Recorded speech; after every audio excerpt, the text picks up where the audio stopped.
Hello, everybody. Welcome to the World Tree Burns here on the Encounter Roleplay Network. I am your host and Dungeon Master, Dan Dillon. I am not Will, you may notice.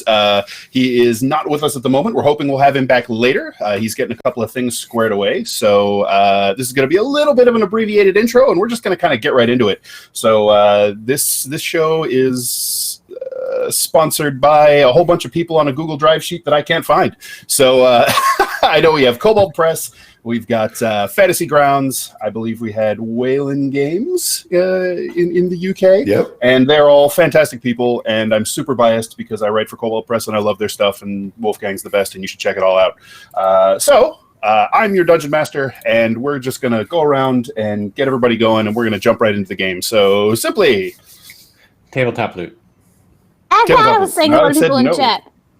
No? Oh, there it is. Okay. There's a sponsor thing came up. Fantasy Grounds, Wayland Games. No tabletop loot. No! Dyson. Get out of here. Dice Envy. No Whoops. Lindas today. Dice Envy. Dice Envy, people. Simply Jackson. I play a dwarf and she smashes things, and that's about it. Nick Logan! Present. And go. That was it. That's it. I'm present. Scarlet Moth. Hi, I'm Scarlet Moth. I'm playing Rowan, the Ravenfolk cleric who's a bit weird and likes to eat raw meat and stuff. Okay. Yep. Also, now that Will's gone, I'm the most attractive person on this channel. Can't confirm. I'm joking. I'm not going to argue. Last but certainly not least, Tall Squall, go for it. Hey, I'm here. I'm Glaz, who is a geomancer, and he is trying to learn all the things about the ley lines and such and things and all the stuff, and is ready to get out there and watch some underground nasties meet up at his favorite spot in the whole world. All right. So with that, we'll do a quick recap of what happened last time. When last we left our heroes, you had...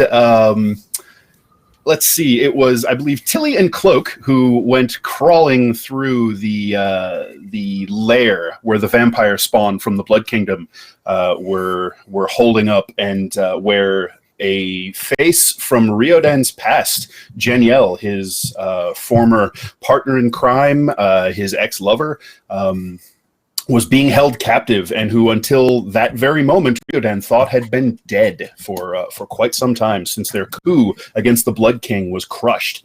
And so in the wake of getting him the hell out of there and to safety, Cloak and Tilly searched through the house, found some grisly remains in a kitchen where clearly vampires had been doing their messy eater thing, and then found a coffin, a lovely, gorgeous coffin full of something very heavy. Long story short, they cracked it open, a glyph of warding exploded into flame and lit the whole place on fire, and they got a hell of a lot of gold out of it. Big 10-pound bricks of gold.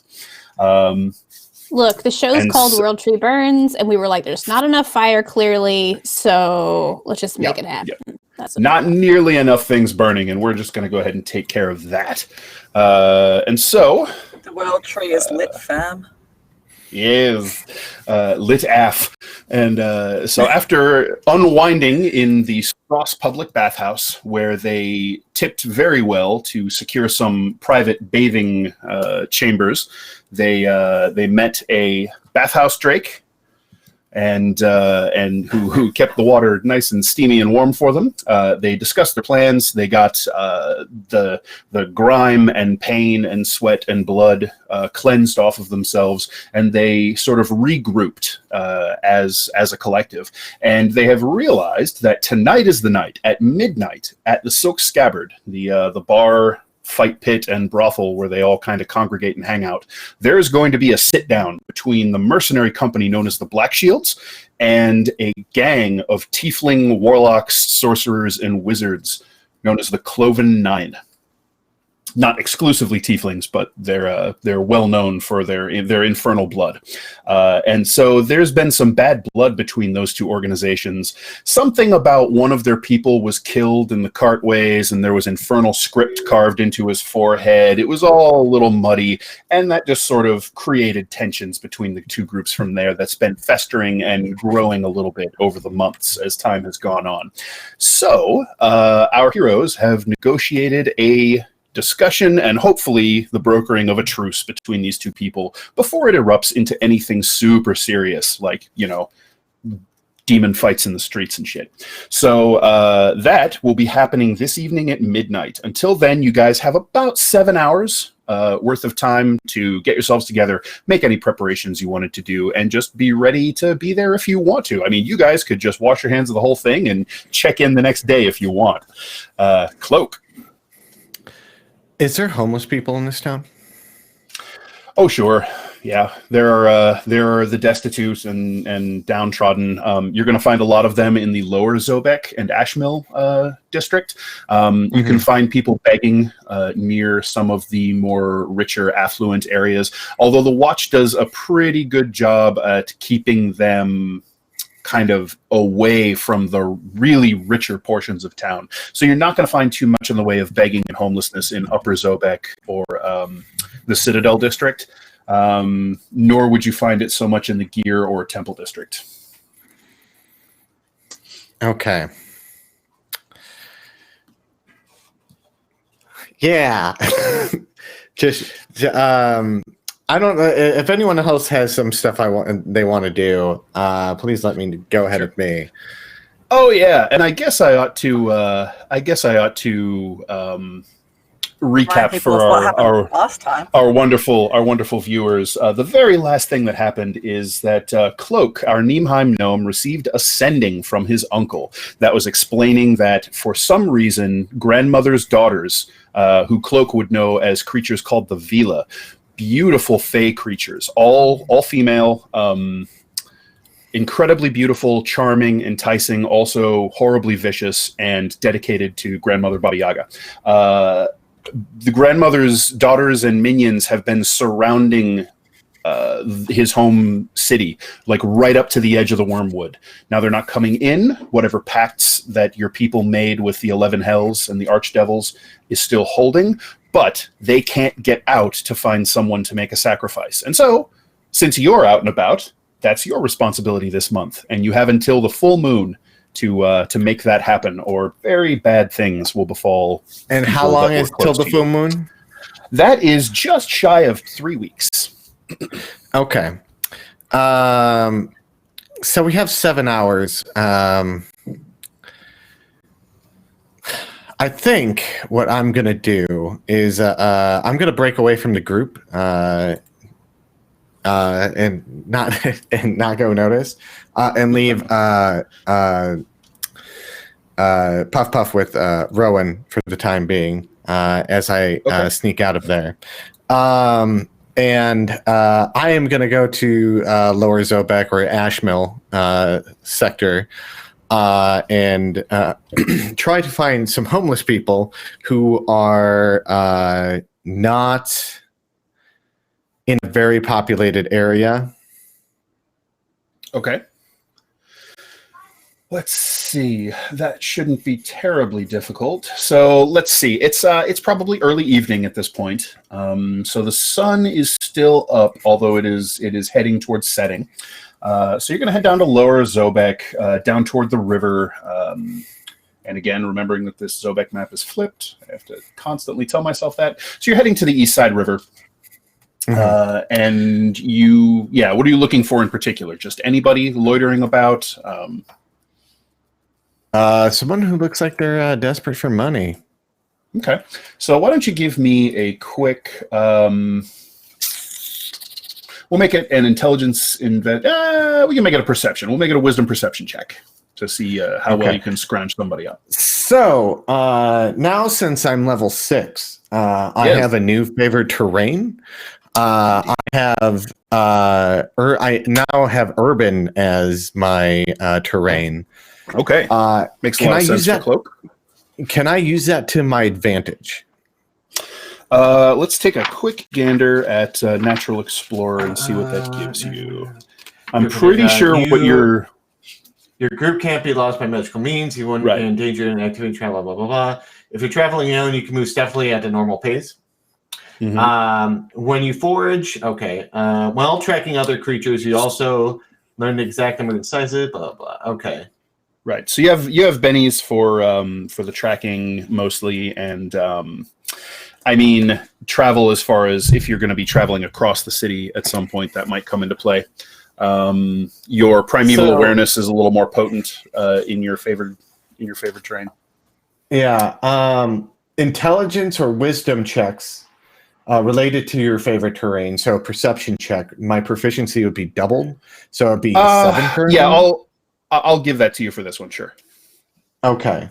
So since it has to do with knowing where to look and following up on your knowledge of the city. And finding a good mark. So here we go. Add 3 to this. So it'd be 22. 22, nice. Okay, so you are able to find, are you looking for like a single person? Are you looking for a group? Do you care? Okay.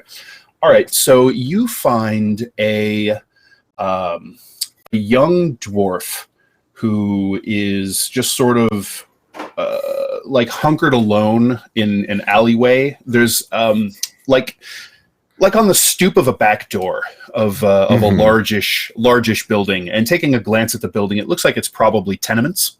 And he is just sort of camped out on the stoop there, and it looks like he's managed to scrounge or steal some food that he's kind of wolfing down by himself. Every now and then, you kind of keep an eye on him because he's sitting on the stoop of this building. It's possible he lives there, but given the looks that a few people who go in or out of the building give him, they're looking at him like he's a garbage stain on their front door. Okay. When no one's around, Cloak would approach him with a platinum coin out, and he says, "Are you looking to make some coin?" So as you approach, he kind of snaps his eyes up to you, and he crumples this waxed like butcher paper that, now that you're close, it looks like he probably fished it out of a bin, and kind of wraps it around whatever he was eating and sort of clutches it to his chest, and his eyes narrow a little bit, and he says, "What? Who are you? What do you want?" I have some work to do in the cartways, and I need someone strong to carry things, and you look like you're strong and capable and look like you need the coin. He narrows his eyes suspiciously as you're rattling through this, and he just kind of, we're getting there. Yeah, you can make a charisma persuasion check. At advantage, because I'm shady. All right, here we go. 12. 12. So he doesn't immediately sort of clam up and reject you, but he doesn't make any move to get off the stoop and follow you. He kind of eyes you up and down a little bit, and he says, "I don't see many gnomes, not outside the ones that say they come from the shadow. Are you from the shadow? Huh?" No. Does it look like I come from a shadow? He squints and leans forward. His beard is it's not very well kept. It looks like it was pulled into a braid probably a month ago at this point, and really hasn't been washed or maintained very well. A lot of his whiskers are broken and kind of sticking out. And there's a little kind of cracked leather strap holding his braid together, and it's starting to fail. He kind of glares into you for a moment, and his eyes have this sort of yellowish cast to what would usually be a white. And he says, "How much money are you paying, huh?" Well, there's 1 platinum here. So did you pull out a platinum piece and flash it? Oh to yeah, him? I had that. I had that. I was like, current, and I had sorry, a platinum piece out. I missed that you were flashing a platinum piece. In his I'm face. flashing a platinum piece. He reaches out for the coin.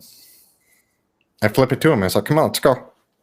So you flip it, and he kind of startles and like swats at it, drops his food in the kind of like a little nasty standing puddle in the cobbles that haven't been well maintained in a while, and there's a little bit of a sinkhole where the kind of runoff has gathered from the alleyway. He manages to grab the coin, and he just clutches it to his chest. He looks at it and looks at you, back down to the coin, and that just kind of goes on for an uncomfortable minute or so. And he finally takes it and like sniffs the coin and tucks it back into a pocket and stands up and looks around. He says, all right, you want me to carry something? Okay, let's go. All right. And then bring him down to the cartways. Okay, you take him down to the cartways.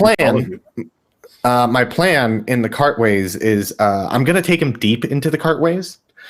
Okay. And I'm trying to think what means I have to knock someone out. I mean, the hilt of my sword. Yeah. So basically what I would do is I would disappear from his view and get to a point where I know that I can get behind him and fucking hilt smash him, hilt punch him in the back of his head to knock him out, and then begin the ritual. So are you taking him anywhere in particular, or just like a deep, dark, dank tunnel? Deep in the dark, deep in the dark, and where no one can really hear us, but also staying alert to other things out and about. Okay. Go ahead and make me a wisdom perception check, and I'll go ahead and give you double your proficiency bonus on this one as well to kind of... Okay. Sorry, we'll make it a survival check. Okay. Well, that would also be a +4 with the 3. So it'd be 20, yep. Dirty 20. Okay, dirty 20. Nice. All right, so you're able to navigate the semi-familiar at this point tunnels of the cartways beneath Lower Zobek. You've spent a fair bit of time exploring these particular tunnels, so you're able to find your way around and retrace your steps on a few of those passageways that you've explored before. And you are in a series of what looks like crumbling old... It basically looks like a church or temple undercroft at this point. Like maybe a sub-basement of a sub-basement that was sort of sealed off and forgotten. There are burial niches in the walls that hold little except for some bits of stone rubble that have crumbled off of the masonry and dust. If there were any bodies here at one point, they've either been picked apart by rats and scavengers and scattered, or they were moved and interred somewhere else. So he's following along with you. He doesn't really seem terribly discomforted by the darkness. He seems to, adjust to it just fine, given his natural dark vision and all of that. And he kind of mutters quietly to himself, you catch like faint snatches of him whispering to himself over the course of time as you lead him through the cartways. And so you end up in this old, basically like what looks like a crumbling temple crypt. There is a set of stairs that goes up about 3 steps and then stops at a solid stone masonry wall that was built in the stairway. And so he comes in and just starts kind of looking around, and he doesn't really say anything to you, and you can hear him sort of muttering, I gotta find something to move. Where is it? And then he trails off into kind of grumbling in Dwarvish. And as he does so, he heads over to the center of the room where there is a low marble stone bier, which it doesn't look like it was an altar necessarily, but maybe it was a slab where if someone were going to be interred down here, if there would be funeral services, the body might be laid out on this place. And he's sort of like looking around it, and he kind of puts his hands on the dusty marble top and kind of leans over, looking at the other side, looking for whatever it is you want him to carry. At this point, I want to stealth up and just hit him in the back of the head using my Primal Warrior, or not Primal Warrior. What is that? Planar Warrior. Planar Warrior. Oh wow. Okay. Yeah. All right. Using it as non-lethal damage to the back of the head. Go ahead and make me a dexterity stealth check. We'll see how silently you can creep up on him. All right. Oh, boy. Pretty sneakily.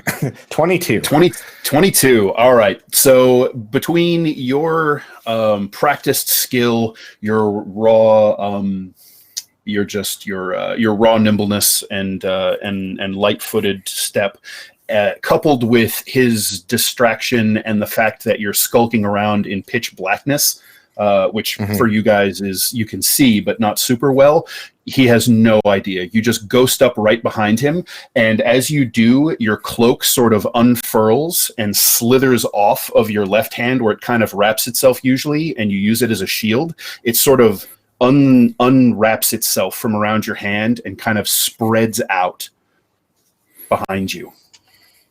Okay. And the dwarf just sort of settles back on his heels after failing to find anything on the other side, and he's just kind of settling back, and he scratches the back of his neck with his grubby, stubby fingers.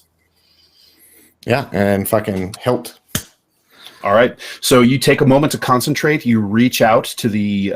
you've learned that down here in the dank depths of the cartways, there's this almost inherent connection, almost like this place is a little bit closer to shadow than the rest of the city.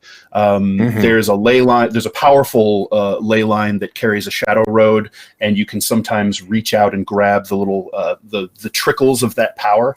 But down here in this place, particularly in this old crypt, there's a chill that has settled into the stones, and you can feel it kind of seeping into your muscles and bones, and it's just so easy. The blade of your saber instantly turns black, absorbing those shadows into itself, and the blade makes not even a whisper through the air as you reverse your grip on it and bring the pommel crushing down on his head. I'm not even going to cause you to roll. You're rolling a bunch of extra damage because you've called on your knowledge of the planes. You hear a sickening crack as his skull pops against the brass pommel of your blade, and he lets out this just sort of pathetic little and just slumps forward, wet and heavy against the stones. I'm assuming you want to knock him unconscious, not kill him. Yeah. Right. So you easily drop him to 0 hit points, and he just collapses forward, insensate and unconscious. Now, this ritual I have to do I know how long it's going to take? You do. You can... So there's some wiggle room to it. There's a few things that absolutely have to happen. There has to be a sort of formal dedication in Infernal to the devils with whom this pact was made, and you know some of the names that must be intoned, and a lot of times, particularly when you're in the safety of Niemheim, these will go on quite a while. It's kind of a big deal. It's sort of a macabre community gathering when this happens. However, you know that if you just want to hit the necessary bits to make sure all the check marks get marked, you can probably have this done in about 10 minutes. Okay. So I scare him up tight with some rope, gag him. You can if you want. You know that there's really no hope of him coming. Okay. At this point, I would say basically in Infernal, he'd be standing over the body, taking out his dagger, one of the daggers that he has, and then puts it like right here in his chest. And Infernal, he's like, for the Pact of Janisgard, I solidify our contract with, and say the names because I don't know them. Sure, that's fine. And this pack of blood protect us from grandmother and their dastardly daughters. And then takes up the fucking dagger and begins to plunge it as he completes his sacrifice in this ritual on this being. And as the ritual I don't know if anything happens. If there's they're like, congratulations, you just sacrificed someone, or like. So you know that a few things you had to do is there were a few infernal symbols that you had to prepare around the body, which was easily enough done. You used some charcoal from your pouch and you marked them on the marble at the head and foot of the sacrifice, and you hold up the dagger, you intone the words, you call out each of the names, and as you say each of the names in those guttural clipped tones of the infernal tongue, you can just hear each of the names. The sound of your voice becomes almost the most real thing in existence as you say each of them. It's almost like there's this inaudible bell note on each one, and you say a total of 11 names, and you just run through them one after the other. You've known them your entire life, and each time there's that it's the feeling of a bell strike, but you don't actually hear anything. And you punctuate that by driving the blade down into this poor figure's heart, lying prostrate before you. There's a crack of bone as your blade slices through his sternum. His back arches, his eyes flutter open, and blood gushes from his throat and out of his mouth. And his eyes go black. And the sound of the blade striking into his heart creates a 12th and final silent bell note. He stays arched up on the back of his skull and on his heels, supporting his weight for probably a full 5 seconds. And you can just see something drain out of him. You've seen people die on your blade before, and there's always something a little terrible about it, even though you may become calloused and inured to it. This is different. And you've seen a few of these rituals performed before, and it's always the same. It's like you can see everything that this person was pour down into the stone, and you can smell this very thick, hot, heady blast of sulfur. And then it's gone. The body relaxes and collapses silently on the stone. The smell lingers for a breath or two and then fades completely. And you look down, and this figure, you've seen dead bodies before again, but this one just seems empty in a way that most corpses don't. A lot of times they look somehow like they're just a person in repose sleeping. This one, you look at it and there's a little bit of a chill in your spine. It's very clear that something more has happened. Yeah. And at this point, when the ritual ends, Cloak stands up and then goes into where he hid the platinum piece and takes it out, and then holds it in his hand, and then looks at the body and goes, "The price is paid," and then flips it to where it lands on his chest, and the shadows envelop Cloak as he's no longer standing by the body. Okay, and that's the end of that scene. Yes, indeed. All right. I have a question. Yes. What the fuck? I am a little curious how many of the players have checked out Niemheim and what its deal is. I mean, I know Tall Squall knows. Yeah. I know a lot about Niemheim. And basically, if you want the TLDR, the first episode we went over this, but Cloak, his backstory is that Niemheim has to make a sacrifice to appease the devils to protect him from grandmother, which is a deal that went sour 200 years ago between the gnomes and Baba Yaga. And so they chose the lesser of two evils to protect them, kind of. And so basically the story of Cloak is that his mom would go out and get people to sacrifice. But one day he's waiting for her to come back, and she was being chased by this knight in all black and on this like really wicked looking horse. And she ends up getting attacked and dying. Well, his dad, they were able to get in the forest, and as soon as that happened, the rider went away because he couldn't see her anymore. Because that forest line really makes him disappear. What like TLDR, his dad does a blood ritual to a cloak that it is now bonded with Cloak at the time. So the cloak that he wear is his mother's the blood ritual. So that's why it always protects him. Yep. So oh boy. Yeah. There's a lot, and he lost his dad because they had to sacrifice him because she didn't bring back a human. So she didn't bring back an outsider, and someone had to be paid up to the devils. Otherwise, their deal with the archdevils breaks, and then grandmother can find them.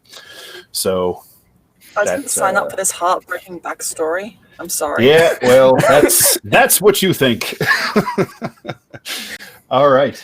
So back up topside in the happy land of Zobek, where there is clockwork people and griffins flying in the air and lovely flowers bedecking all of the wonderful magical lights that light the streets and keep the horrible things below at bay.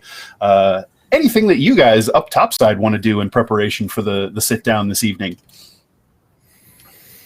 I think Tilly, knowing that we might potentially have a fight on her hand again, is going to be a couple of sheets of beer ready. Okay. And is going to be trying to convince Glaz to go back to the library and talk to his lady friend. You'll never know. You never know what could happen in the meantime. I mean, you need to make friends. Let them know that your time's limited. You need to make sure that, you spend quality time with these people who care about you. That's what you should do. But you don't understand. You can't rush these things. You have to go very slowly, and it's one of those things that it takes a little. Wait, how many times have you gone very slowly?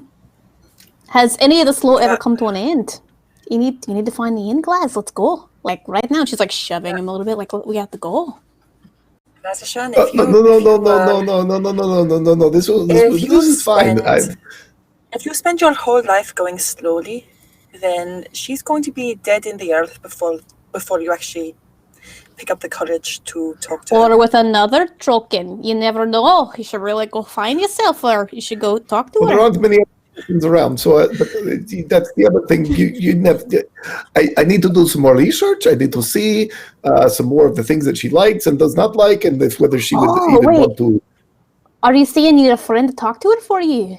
Would you like me to research it for you? Let you know any information I find out? No, we don't need that at all. Not even a little bit. No, that'll be fine. It would be, no. That would be good.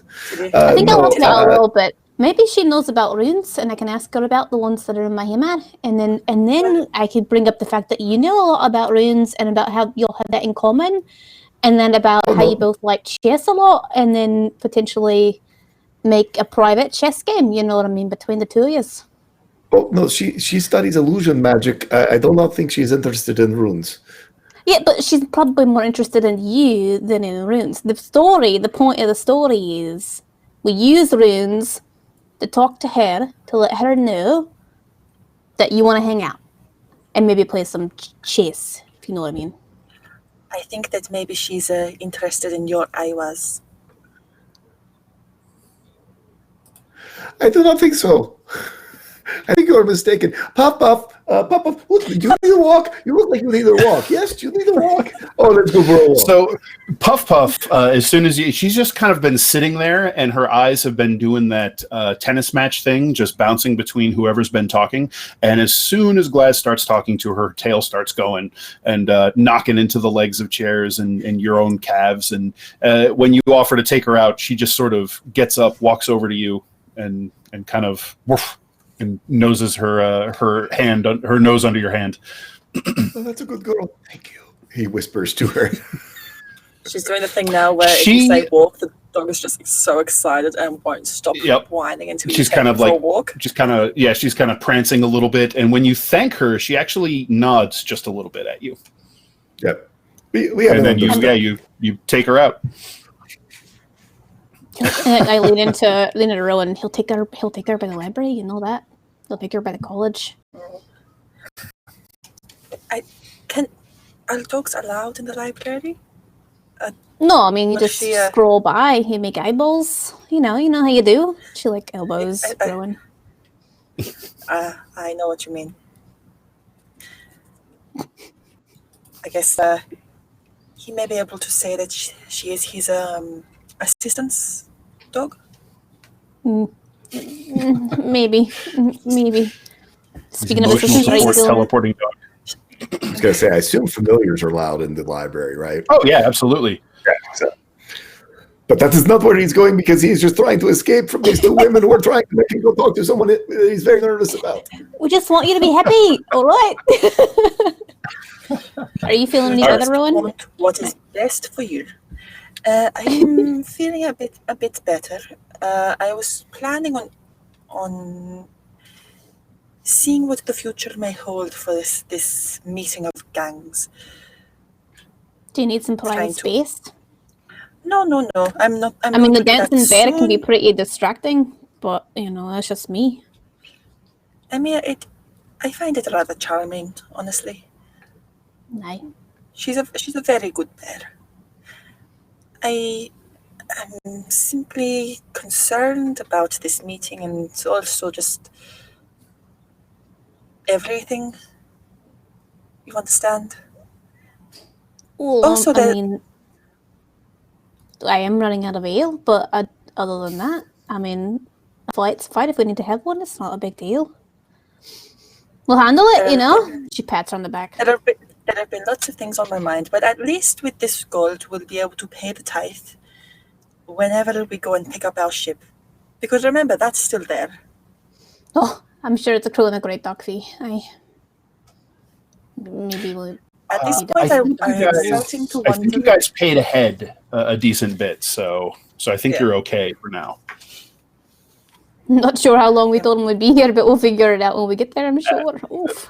They'll At this take your point, money. I'm starting to wonder whether we will go home. I do miss it, the rolling green, the great crisp snow smell. It's great. But, the we'll infinite get there air, and what happens. The infinite ale of Zobek. I'm sure you don't miss that. You won't. I mean, you will miss that I if do you have leave. Glaz's, like, bucket mug. It's pretty great. They don't have anything like that back at home, It's pretty great. Do you need to do your reading now, or do you want to wait?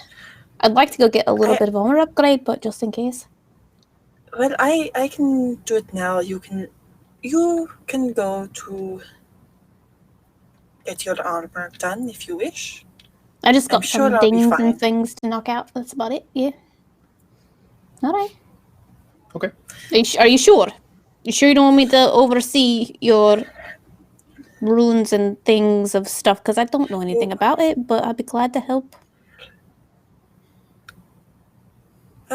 You've do so much for me already.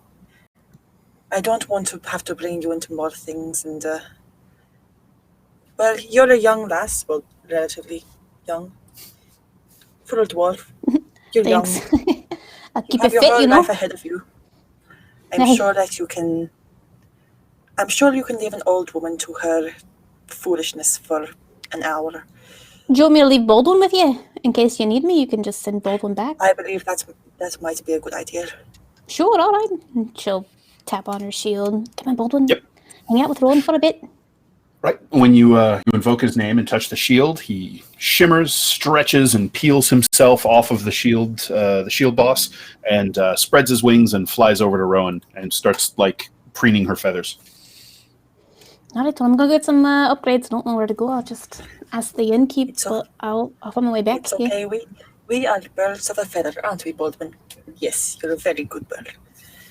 I think maybe All right. perhaps I'm not sure if Gaz told you anywhere, but if you manage to catch up to him, he might be able to tell you where to get some good armor.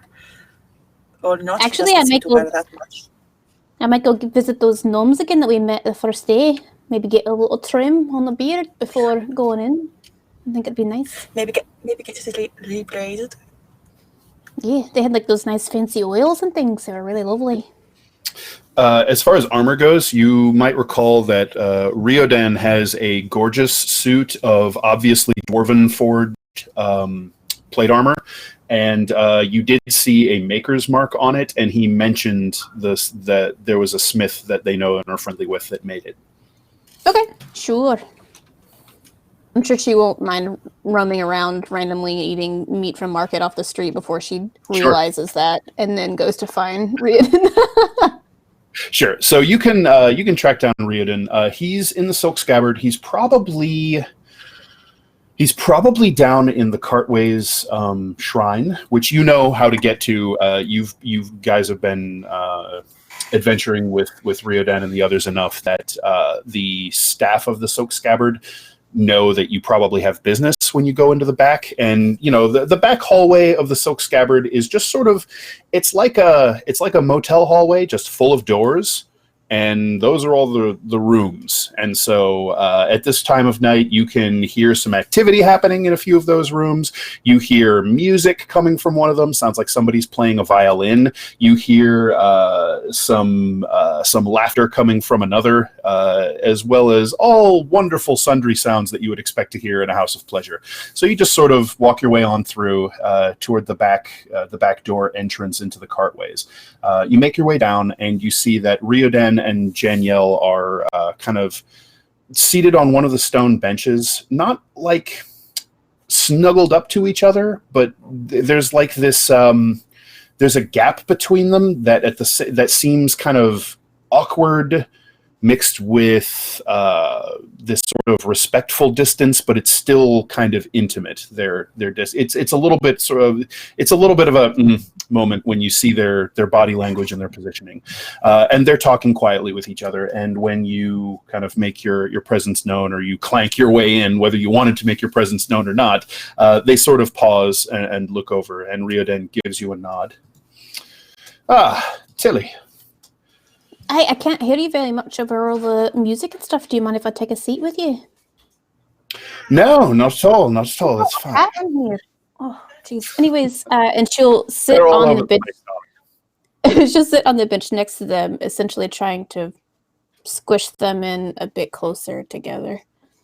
Okay. So as you do that, they kind of adjust a little, and you settle in. So, what is it I can do for you? I don't want to take too much of your time, but I don't know if you've noticed, but this has gotten a little bit raggedy tear, a little dents and dings, but I don't know how much it's going to hold up further. I did notice that you had a beautifully forged set of armor that you said was the Dwarven Forge, but I didn't know if you knew where it came from or if you could give me that information. Oh, well, of course, darling. Absolutely, I know where it came from. It came from a wonderful smith. Her name is Paula, I believe. Paula Everforge. And she has a smithy in the Gear District, and I know she also has a stall where she sells her armor in the Market District as well. You could probably find her there before sundown. She'll probably be packing up soon, unless I've lost track of time. Tilly will... Aye, all right, and she'll pat him on the back, exceeding to get out quickly, just in case she misses her. Probably takes a pinch of whatever food they have on the table and chunks it. Thanks, I'll see you later. All right. He just sort of waves over his shoulder. Yes, very good. And then they kind of go back to talking as you make your way out. So, armed with that knowledge, you can head south along the streets toward the main market square. It's not too far from the Silk Scabbard, so at a decent pace, you can probably get there before most of the merchants are done closing up. You can see that they're definitely headed that way. The sun is sinking down toward the buildings in the west, and most of the merchants are packing their wares up, covering things, gathering things into crates to take them back to where they store them for the night, and locking their little stalls and show counters up. You spend some time picking your way through, trying not to get distracted by the food carts that are trying to sell off the last of their bits for dinner, as some of the hungry merchants are finding themselves free of customers finally. And you make your way over to a sturdy wooden counter that is just covered with various pieces of steel and iron armor. You see there is a dwarf woman there. She has sort of auburn hair pulled back into what's almost like a French braid. it's pulled very tight, and her hair is all braided tightly together to keep it out of her face, and most likely to make sure that it stays out of her work while she's working with hot metal and swinging tools around a forge. She does not have a beard. She has sort of swarthy, tan skin. She has powerful arms. Clearly, she's been a smith, however long she's been alive. And she is currently packing up her wares into various crates and settling those crates onto a cart. All right. Well, Tilly will pretty hastily, noticing she's packing up, approach her table. And excuse me, are you Paula, the city here? So she stops and turns around and kind of sweeps her gaze sort of up and down over you and says, her voice is kind of very deep and resonant, and she says, "Yes, I'm Paula Everforge." With her look up and down, Tilly stands a little bit taller. I have come by recommendation for your work. I did notice a beautiful set of armor that I believe you made. And I am in great need of a bit of repairs or maybe some upgrades to my set before soon enough. I'll say maybe a couple hours, a day or so. So she smiles a little bit when you mention that you saw her work and that sent you seeking her out, and she nods and she says, "Well, it looks like your kit has seen quite a bit of use over the years, and some of it pretty recent, unless I miss my guess. Just out of curiosity, who sent you to me?"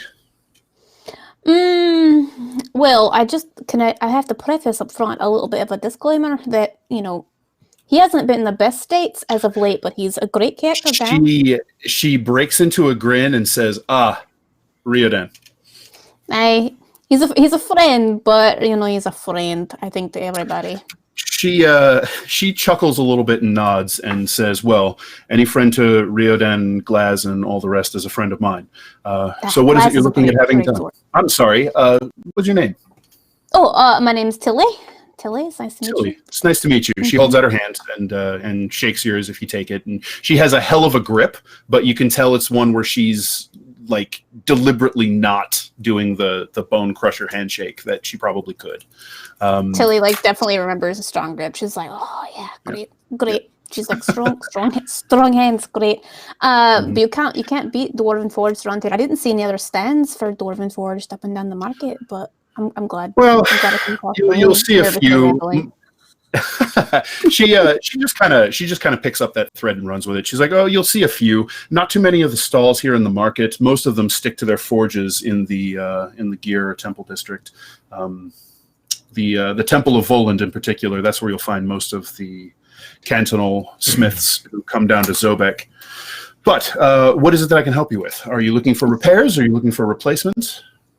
Frankly, most importantly, I've got a shield that needs probably a little bit of repairs here and there. I use it quite a bit if you're able to handle that. But other than that, the lining under my pauldrons and various pieces is very worn thin over the travel and time. It'd be nice to replace the padding. As you start to talk about him, she comes over and she just kind of reaches into the collar of your armor, pulls the breastplate over a little bit, wrenches the pauldron up, and starts taking a look, and just sort of nods and as you're describing things. She lets it down and then kind of claps you on the shoulder with this clang, and she says, "All right, I think we can probably take care of you. No problem."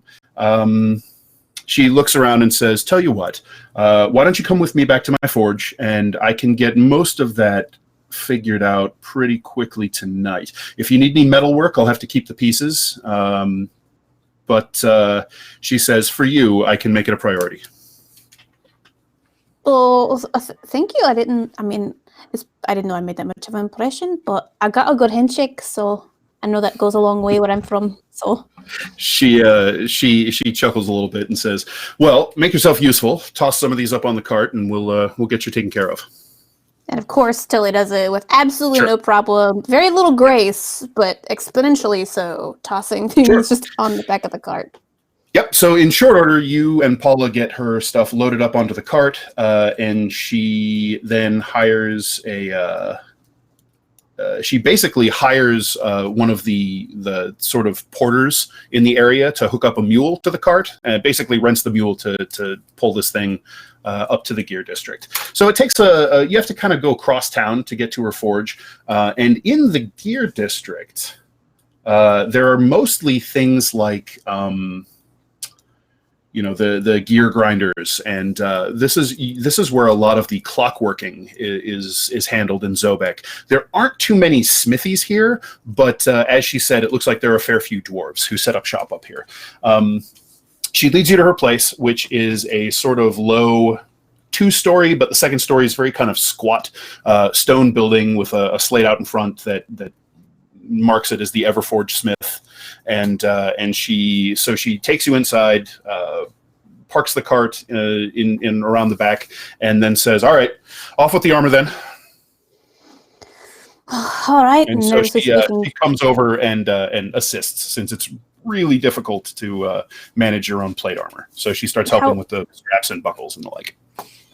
How do you know Raiden? Is it a good bind of friendship, or was it one of those ones where we came across that took a minute to latch on?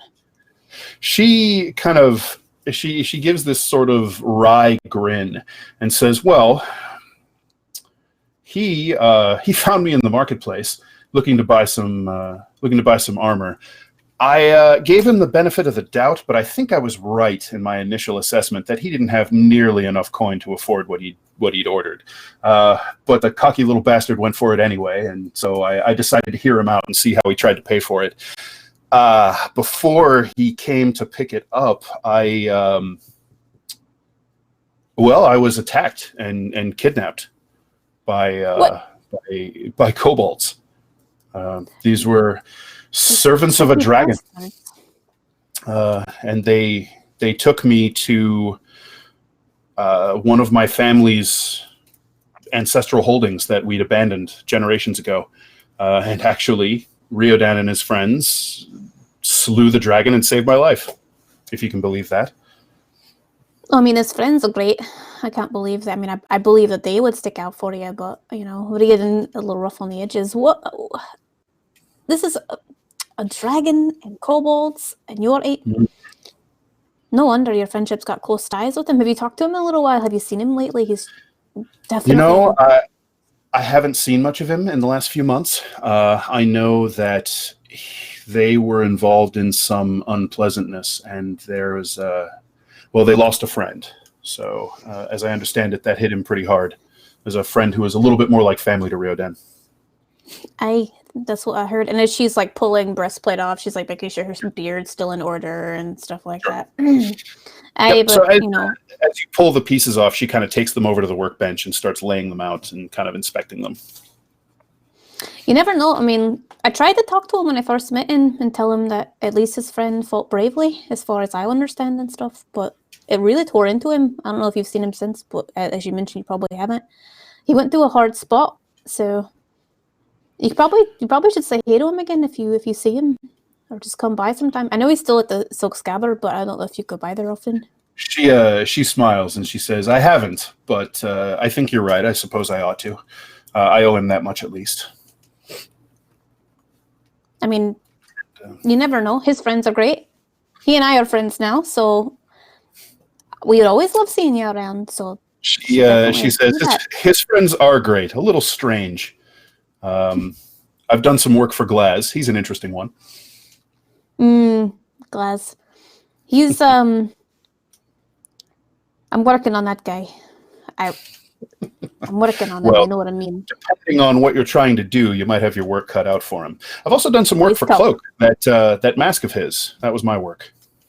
And the dragon scale with the bear teeth. Yeah. It's beautifully crafted. Thank you. I'm rather proud of it. So she starts looking through your armor, and she can replace a lot of the, if you have worn fittings or whatever, she can replace a lot of that basically as you guys are talking. If you want to have things like dents worked out of it, she's going to have to keep those. And she takes a look at them, and she glances up at you, and she says, "If you can let me keep these pieces overnight, I can have them ready for you in the morning. Or whatever timeline works for you.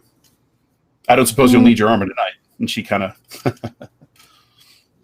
And Dan, can you correct me on how much time we have and what time of day it is for tonight? At this point, you've probably got about 4 hours left.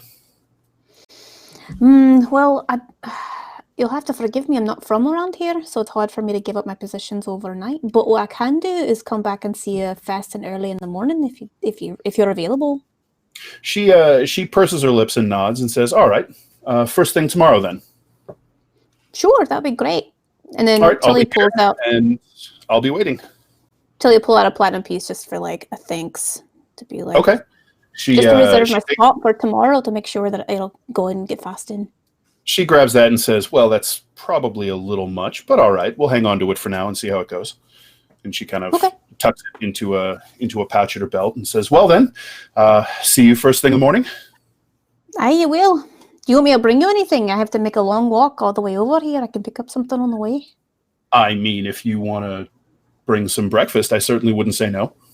No problem. I love breakfast. It's all right. And she happily starts to trudge out the door. Thank you. Thank you very much. It's nice to meet you. I'll tell Raiden he sends your wishes, your best luck and wishes and stuff. Please do. See you tomorrow, Tilly. All right. Tilly's just a blush as we leave. All right. Okay. So, Glaz, did you have anything specific you want to do, or were you just doing a turn around the block to buy yourself some time? Mainly doing a turn around the block. As far as I think, his plan right now. I mean, because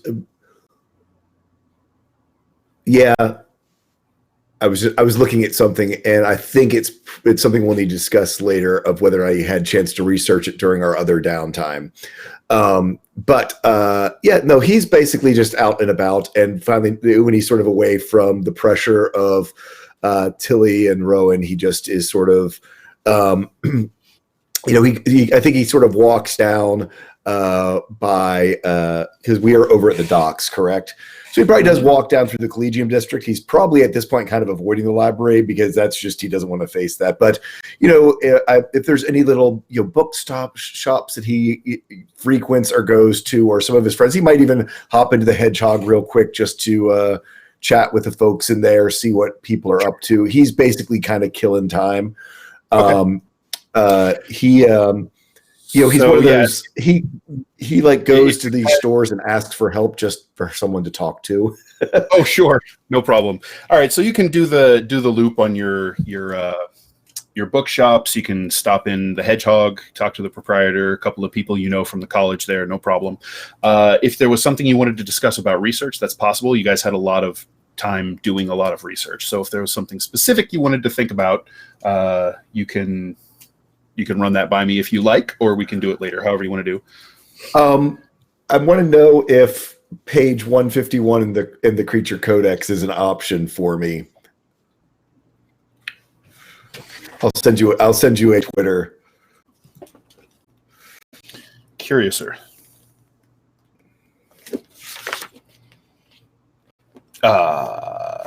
Interesting.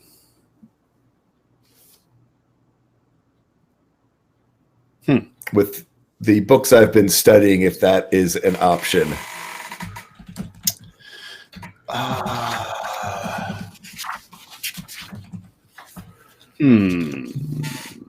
As everyone else starts digging through to see what it is. Yeah. What is it? Do you mean Tome of Beasts, by the way? We'll talk it later. It's not necessary for right now. Actually, Okay. I've given you the wrong thing. Also because you're working off a hard copy and I'm working off a PDF. So got it. All right. That. But anyway, is probably not within your reach at the moment. That's okay. Pretty serious juju. Okay. Okay, so you can just kill some time and you're going to head back to the Silk Scabbard when it's closer to meeting time? Yes. All right. Then I believe the only other thing we had outstanding, unless somebody's come up with something else, is Rowan, you wanted to cast the runes, right? Yes, she wants to augur to see, and maybe even more than that, to try and get some deeper insight into how this meeting is going to go and what they should be concerned about. Yeah, so what exactly are you casting for? As in, what am I casting, or what am I? Yeah, what am I what's the looking subject? Yeah, what's the subject of your casting? You know, like basically, what question are you asking? for? Is there unforeseen danger going to appear at the meeting tonight? Okay. Why don't you go ahead and give me a wisdom check? You cast the bones. Okay. Wisdom, anything else, or just straight wisdom? I think it's just a wisdom check. Yeah. Okie dokie. Let's hopefully see how this works. Oh, not bad. Ooh, pretty good. 21. All right. So you cast the bones. You hold them in your hands. You go through your preparatory. You know, I say rituals. I mostly just mean essentially your habit as you go through and prepare yourself. You run through a few silent prayers to Wotan that he might lend you his sight, and you hold the bones in your claws, rolling them over your palms, feeling the knuckle bones and their carved runes sort of clack together, and then you cast them out onto the plate set on the table with a sort of tinny clatter. You look down at the pewter plate and you watch the bones sort of scatter and spin and come to a stop. And you see crossings of various things. You see blood in the dark that breeds resentment. And you can see that one wound heals while another is opened. And you see tyranny unending, poised to strike. Oh dear. Oh dear. She's just going to relay all of this to Baldwin since since she doesn't have anyone else to talk to right now. He's there. All right. Well, I think that's... What do you think, Baldwin? Do you think that this tyranny in the dark would be the Blood Kingdom? He kind of tilts his head, looks down at the bones, reaches down and picks one of them up, tilts his head the other way, looks at you, and then kind of tosses it back to the other ones, and it bangs back. And he looks at it, looks at you again, and then just sort of, ah! I know. You're a very clever bird, but I don't think that you're quite as good a conversational partner as the others. You're very cute, though. Which rune did he toss? What rune did he toss? That is a lovely question. He tossed...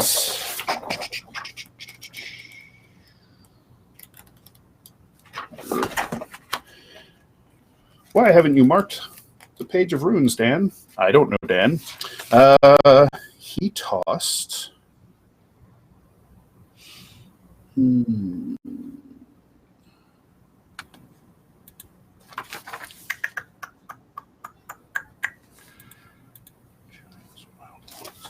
He tossed Perto.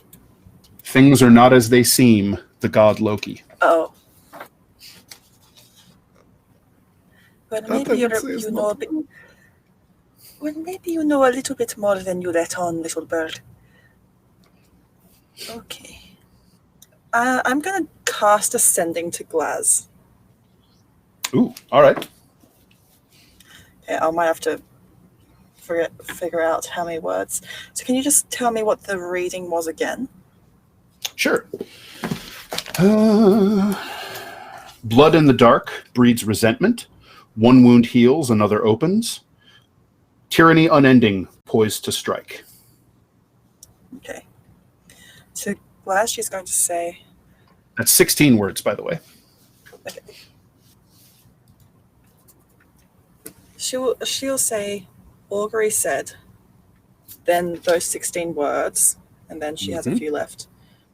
Make preparations for meeting. Be ready for danger unseen. Glaz receives it and, of course, gets a little concerned. Unfortunately, there's not a whole lot more he can do today, so he just sort of braces himself for and sends back. I will do my best. I will do what I can. I think we will just have to see how it goes. I'm sending this to Glaz, since also I think that he would be the best chance of telling Cloak and maybe Tilly if they run into each other. He's the adult here. Yeah, I'd say probably basically the only thing that Glaz does on that note, knowing that it lasts 8 hours, he'll go ahead and cast Mage Armor on himself so it's up and he doesn't forget later. And I'll mark it off.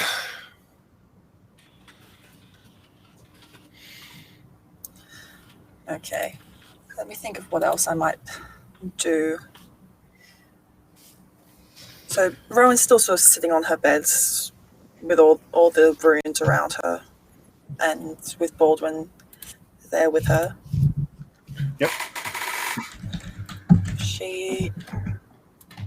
Only Tilly can use Baldwin for sending, can't she? Yes. Now, you could ask him to deliver a message, and he can probably just do it. We can have some bird-to-bird talk. Mm-hmm. She's going to send Baldwin to Tilly and just tell him, well, little one, I think you need to go tell your mistress that to bring as much protection and weapons as she can for tonight, because I believe that we, and perhaps the proprietors of the scabbard, are in danger. Okay. So as you say that, he looks at you, he nods, spreads his wings, and flies off toward the silk scabbard to find Tilly. She's just going to take the runes in her hands, and she's sort of just fiddling with them. Oh, I'm tired, Wotan. I'm so tired. This task you have set me is far more than I expected. Am I not your chosen? Can you not give me more answers? What are we meant to do here? We found the Scion, but what is this? What is his purpose? I don't understand. The silence that is your only answer in the room is deafening. Yeah. And she's just going to sigh and probably gather her runes up and start making her way towards the scabbard, because she needs to go and tell Carter about this. Okay. All right, so you guys can reconvene at the silk scabbard as you're done with your things. Cloak, what you got? Did I ever get that high quality barding from Paula? Yes, indeed you did. Okay. I just wanted to make sure, because I didn't know, because I didn't remember if we did anything about that or not. So I just wanted to double check that real quick. Okay. Yep. That's all I got. Yeah, so essentially Puff Puff has +1 barding. Yeah. Yes. And it's a level 1 fighter. Oh, adorable puppy. Yep. All right. Yeah, so what's the rest of Cloak's day like in the wake of his obligation? So by the time I get done with it, I imagine it's like 4 hours left. I don't know how much time really. Okay. We're kind of jumping around, so everybody's kind of just doing their stuff around about the same time. He would go take the book from that he got from the book fetish and bring it back. Okay, return it. Yeah. Did you read the whole thing, or just kind of done with it? Done with it. After today, he's just like it all came washing back, and Sure. he's just no. Okay, so when you go to the book fetish, it is closed because it's still fairly early. And you recall Layla at one point mentioning that they open at sunset. So you can hang around for a little while, wait, or just kill some time, then come back after dark when the book fetish opens. Either way, you go in, and Layla is not the one behind the counter. Before that, can I track down Puff Puff? Oh, yeah, sure. Okay. And I would go get Puff Puff. Yep, no problem. And have her comfort me. And then Wait. So Glaz has Puff Puff. Okay, hold on then. Collect. Yes. So yeah, I would show up wherever you're at. I don't know where you're at right now. Well, that's what I'm saying. If you're tracking down Puff Puff, I mean, are you? That's right. I was thinking you're a ranger. You're not a ranger, so it's not like you can just be like, "Hey, there's my beast." So, but yes, when you track down, I am a ranger. I mean, I'm sorry. So my new favorite terrain is. You're not a beast. I'm sorry. That's what I was thinking. He's not a beastmaster, but he does have primeval awareness, and Puff Puff is a fey creature, so he has favorite enemy fey, and yeah, so he could probably track her down pretty easily. And favorite terrain urban. Yeah, so it's going to be so much about what you can find. It was just that. Oh yeah, Glaz, where have you been? You left Puff Puff behind. You've been up to something. You've done something dangerous. I was trying to find out more about. I wasn't anything dangerous. I just need to, not be seen because of trying to find out where these vampires are, or like if there was any news about them. So I was in the Lower Zobek and the Ash Mills area, seeing if there was any mumblings about that. I want to do an insight check. No. Deception. Yep. I know. Make a charisma deception check. Uh-oh. His answer, Glaz, is just a little too quick and sounds a little bit rehearsed.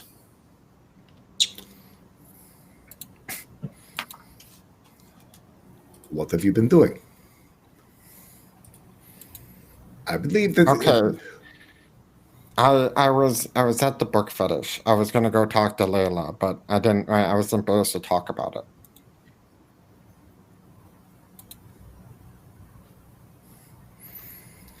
Can I back to? Can I insight again? Sure. Yep. Yeah. If you're still feeling suspicious, go ahead. I'll deception my way out of fucking Christ. What? Okay. That looks like a. Give us the roll, Glaz. What do we have for your insight check? There it is. 12 deception, 19 insight. Hangs out with Glaz too much. Yeah, so he his eyes behind his mask start to like blink rapidly as he's talking, and he keeps like looking anywhere else. he like shuffles his feet a little nervously. Yeah. I just don't want you to go off and get yourself killed. There are dangerous things right now happening in Zobek. Someone could stuff you in a corner and we wouldn't find you. Did you see this? We had 4 people who had been down at underneath the Leatherworks. And it took us a week to find them. Yeah, I know. I wasn't doing. I wasn't picking fights with anyone. I was being cautious. I take him and spin him around a couple times to see if there's any wounds on him. All right, so you like start patting him down. Cloak, how do you feel about that? Getting manhandled a little bit. I'm sure Glass has done this before to him.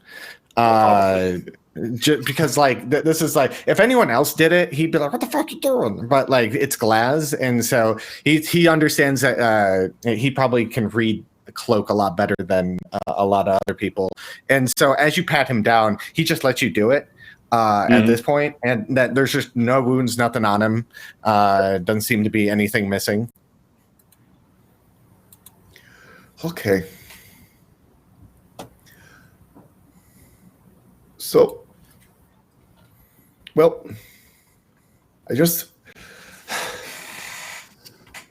don't want any more of our friends to have something happen to them, or we just got the real Dan back. And Yeah. I'd worry. I just worry, okay? And when you go off without Puff Puff, I know that you're usually doing something dangerous. It's okay. Like I was just, it's nothing was dangerous. Okay then. Do you need anything? Do I need anything? Well, you Feels just like an intervention. seem you seem a bit off. Usually you lie much better to me.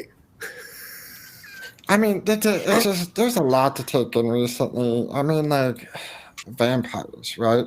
And so I've been thinking about them a lot, and just kind of their habits. And so I don't know. Maybe it's throwing me off a little bit that like there's things out there that just would use blood as a power source. You know? You were down there in that cellar by yourself. It must have been at least creepy.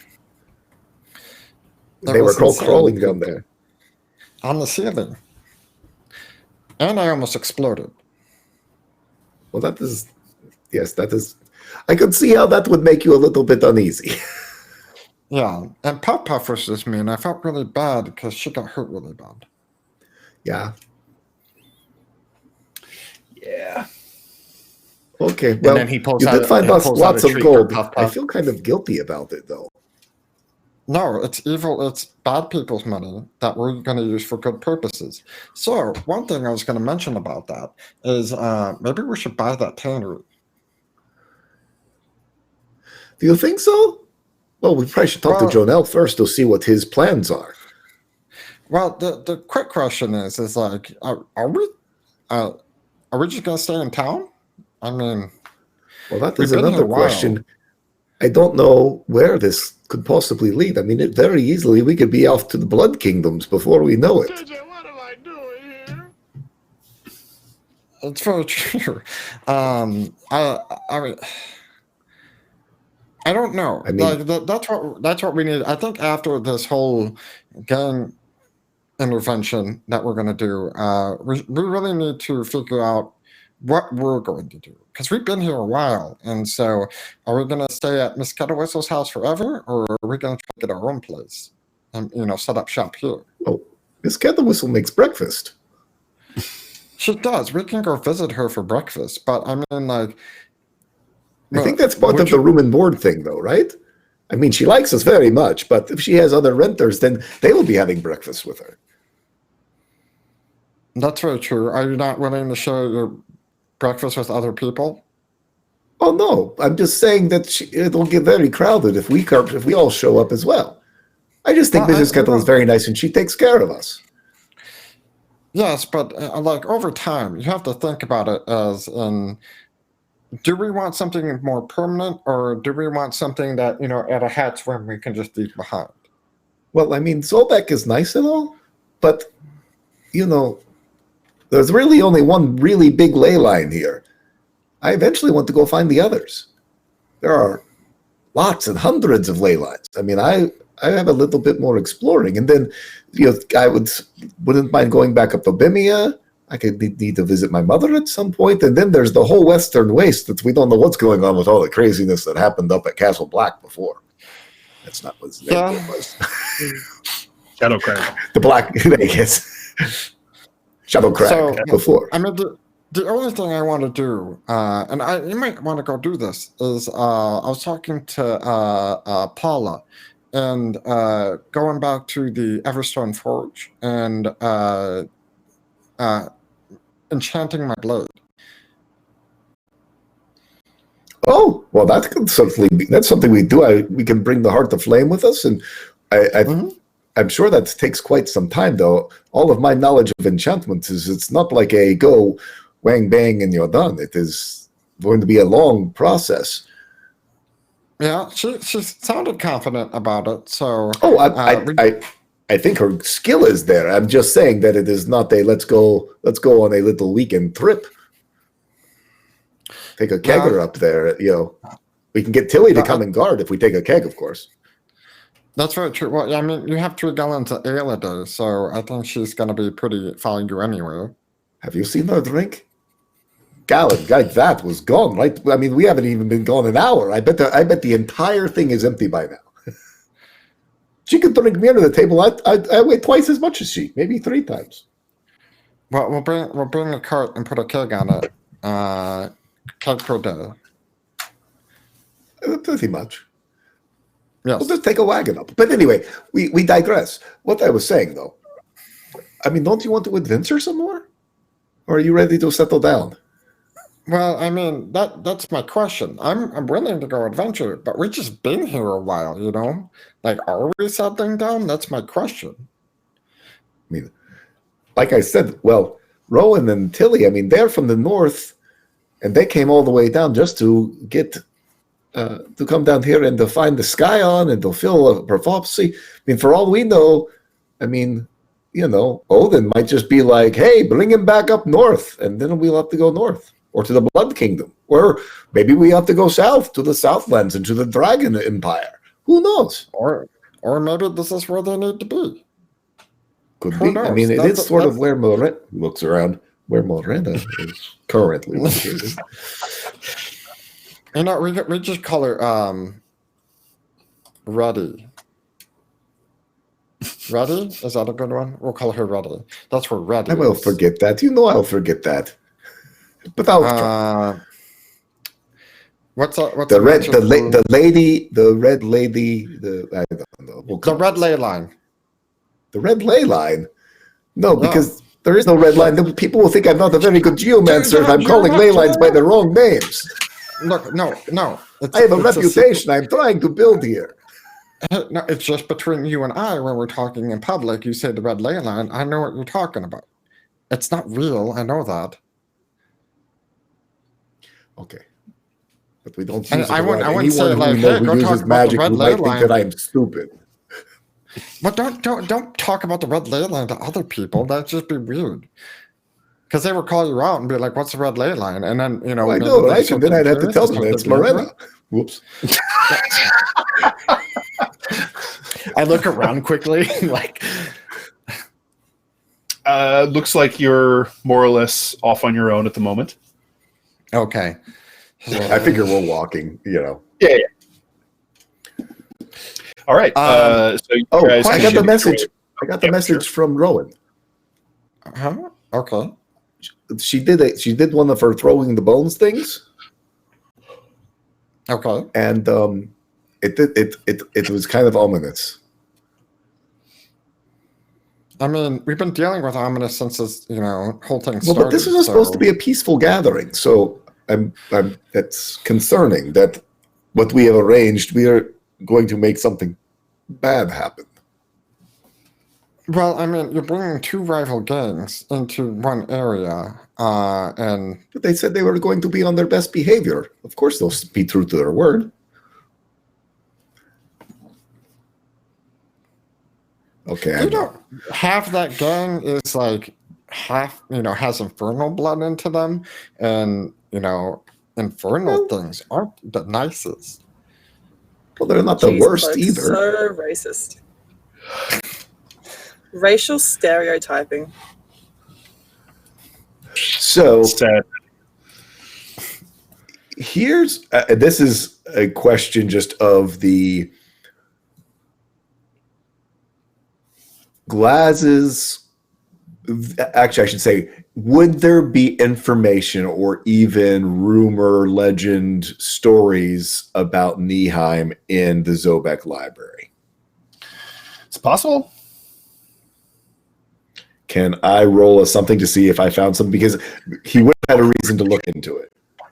Let me roll something, damn it. All right. I mean, would it just be a history of whether I found our investigation while I was in there over the times, or? I'm going to call it an intelligence investigation check, and this will be to basically see if you have run across anything and if you manage to make it. Like, what sort of connections are you looking for right now? Are you looking for what he might have been up to, or? It would be one of those. No, it's not. I'm not going that far, but it's going to be along the lines of Cloak has a very interesting cloak. I think that Glaz, being Glaz, probably when like we moved in together and stuff, just probably was going to try to do like he was going to do like a housewarming gift for them, but he was like, well, I don't know what he might want as a gnome, so let me go find out. Maybe I can find out something about him. Sure. Kind of researching that probably would have come across Nihheim's, but I mean, it would be more along the lines of just having a little bit of that. Oh, I mean, the next comment would be something, your people, have some dealings with the Infernal, but I know it might not be very safe. Go ahead and make an intelligence investigation check. Let's see how well you might have put any of that together. 15. All right. Cloak, have you ever spoken Infernal around these people? Do they know you can speak Infernal? No. Yes, at the Cloven Hoof you did. Didn't you? Oh, that's right. Did you? I thought I talk did to that him secretly, though. I can't recall. I just remember you did speak it. I'm very secretive about the Infernal, because as soon as like the Infernal being carved on people, I'm sure Glaz would have been but he's been very secretive about the whole like I need to make blood sacrifices to appease people. Okay. So with a 15 Glaz, you definitely don't know anything about the whole Devil Pact. Right. You do know that. So you probably know like basic kind of information with Nihheim, that they have a few different. They're essentially 9 different settlements or cities within the Wormwood, and they're pretty insular and cagey for whatever reason. Now they're open to outsiders coming in and trading, but they have very little in the way of travelers or merchants that travel out. You occasionally see them, like Cloak, although he's a little bit of an oddball, but they're pretty rare. You would know that magically, Nihheim is known to produce some potent spellcasters, and they tend to have great facility with both illusion and conjuration magic. Gotcha. So it is possible, being adept students of conjuration, that they would understand the conjuring of extraplanar beings. Gotcha. So, I mean, in our trap, as far as adventuring, like I said, I might want to go back to Bimia. Do you not want to go back to Nihheim at some point? I wouldn't mind learning more about some of the magics that they are very known for there. Conjuration, illusion. There's a lot of cooler places, and there's something there. Oh, okay. You should take me to Bimia. Oh, you would love Bimia. There are so many libraries and so many books. You would not believe it. Oh, there are so many rules in Bimia. He'd love it. Yes. Let me tell you all the different things that you have to do. So it's a little bit tricky, but I think that you would eventually learn it. You would catch on. So at 8:04 every morning, you will hear this bell, and he just goes on through like the minute by minute things that you have to do. He will actually trip upon and goes, and you can learn more about the Vril and Vril artifacts. Now that is maybe something I could do with the evil gold that we have. And just then goes back into talking all about Bimia and rules and stuff. And he's like, Okay. That's how you distract someone, a researcher from any subject. You ask them about their research, and they will go off for about what hours. they know. Yeah. So he bends your ear talking about the. Now I don't know if you've ever looked into Bemia, Cloak, but it sounds like their laws are convoluted, heavily magically and arcane influenced, and they change season by season, constellation by constellation, depending on what's Day by dominant. day, sometimes. Yeah, and so apparently they have a bunch of laws that are governed by these magical rules that shift all the damn time, and it can be freaky little minutia, like you can't drink any potions of healing on these particular days of the month. That kind of stuff. It's very bizarre. So he just goes on and on and on and on and on.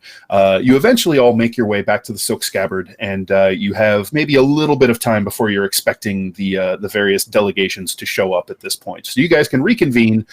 Tilly, you have your armor. The soft repairs on it that you needed done are done. The actual dents and any hardware replacements are going to have to wait until. I imagine Baldwin would have caught up with me at some point between then and now. What do you have any idea what specifically his message would have said? Oh, right. So what is it that you told him to tell Tilly, Moth? Basically to make sure that you have armor and weapons for tonight. There's danger, and we have to be prepared for unforeseen circumstances. Okay. I think Tilly coming down from her high of like meeting this really lovely other dwarf is like, oh, I'm always prepared.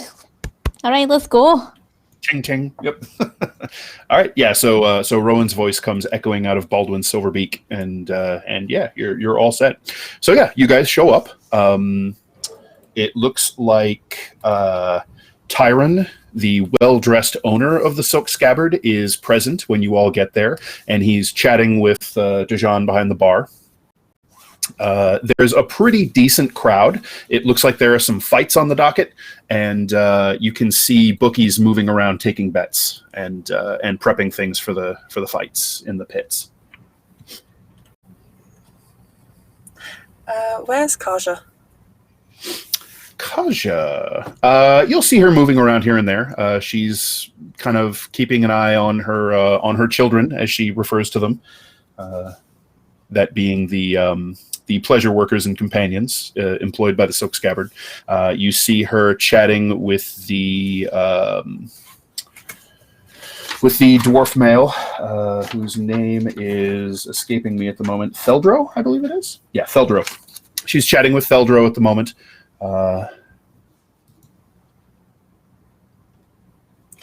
Yep. Kaja? Is the place like really, really crowded? Can I ask that really quick, or is it kind I'd say it's not really crowded. I would say moderately crowded, but you know that if a fight is kicking up, it's probably going to get much more crowded. Okay, cool. Kaja, I have some things which we may need to discuss.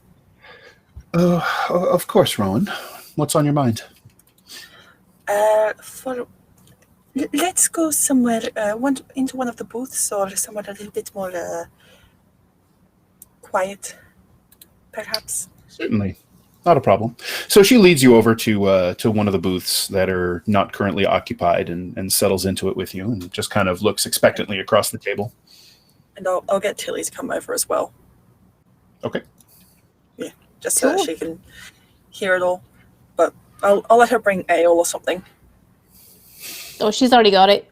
She didn't have the permission. It's like when you have to bring a kid along to a dinner function or something, and you just give need him like an something iPhone. There are a few things which might need to come to your attention. For one, I believe, I'm not sure if it was already conferred to you, but we have found Janiel. She smiles and says, "Oh yes, no, I'm well aware. That was, it was nothing short of a miracle." Well, we are trying to keep him safe at the moment, but I believe that he was in the clutches of the one who has been attacking everybody, the one who has been responsible for these deaths.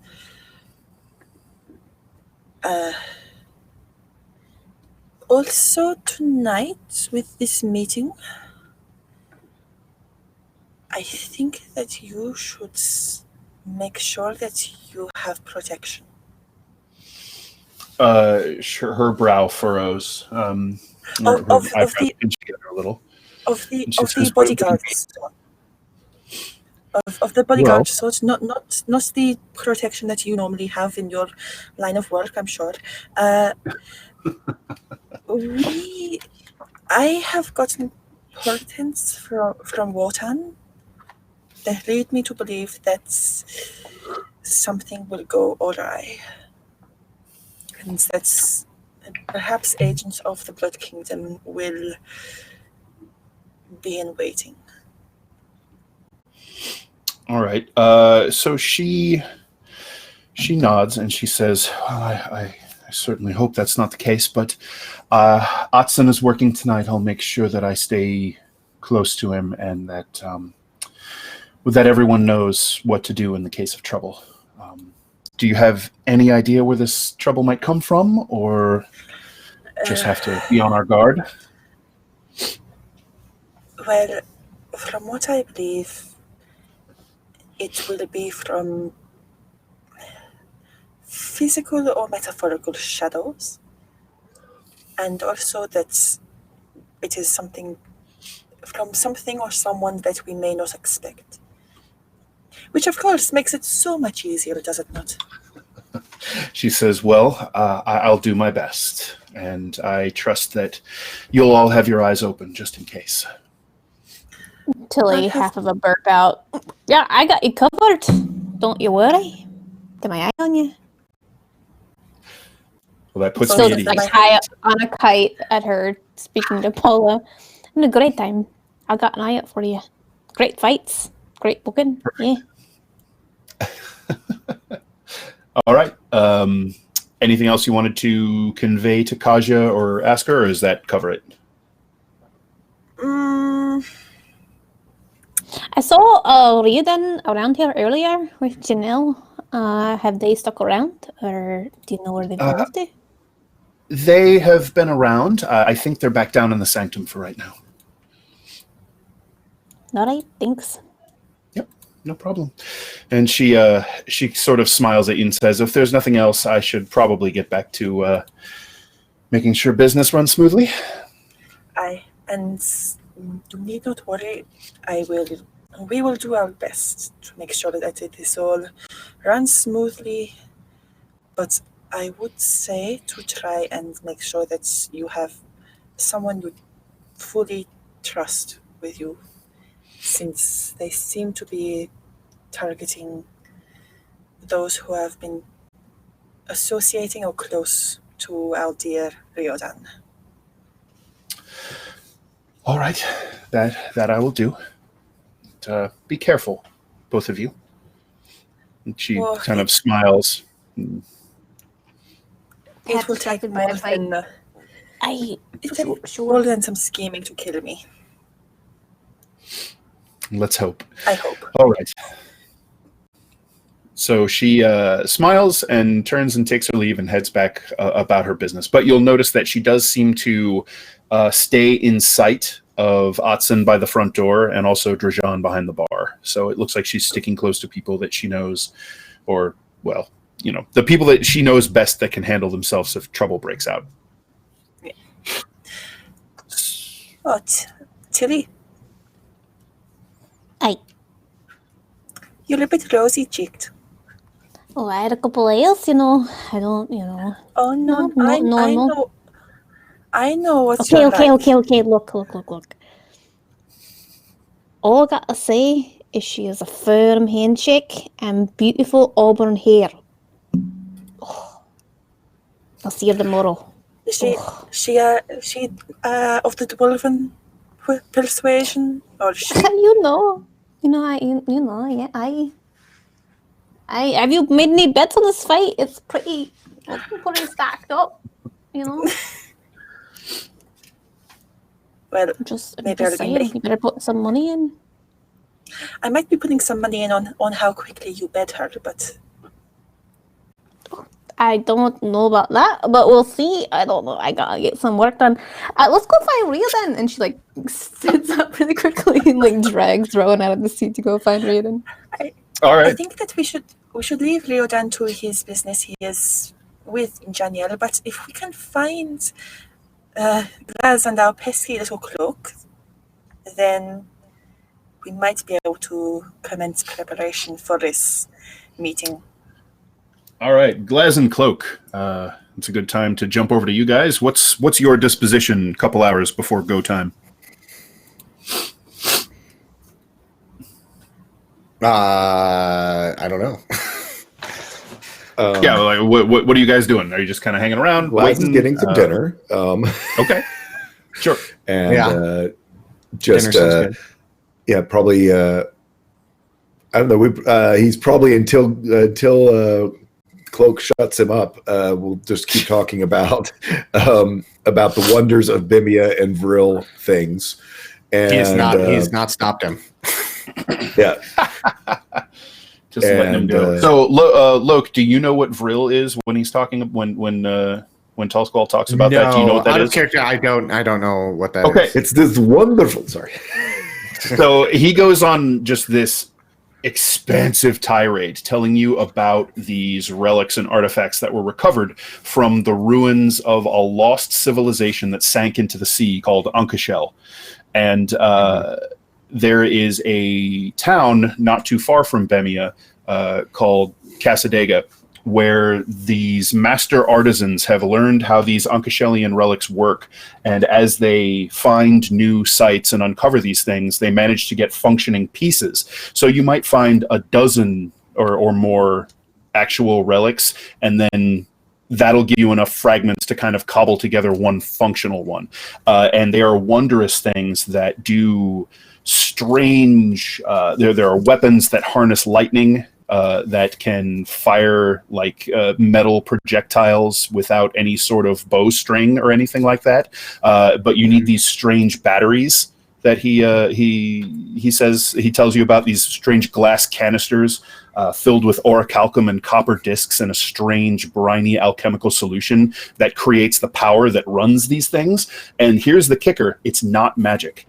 So no one really understands fully how it works, and no one has been able to successfully recreate any of these. The best they can do is find enough functioning pieces to basically kit bash a functioning relic together.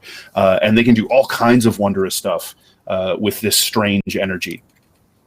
And he just it goes on and on and on. There are weapons, there are devices, there are strange armor, there are stories of these flying carriages that the Unkashelians would ride through the sky, all kinds of craziness. But Unkashel itself apparently sank into the Western Ocean, and that was the pretty much end and decline of their civilization.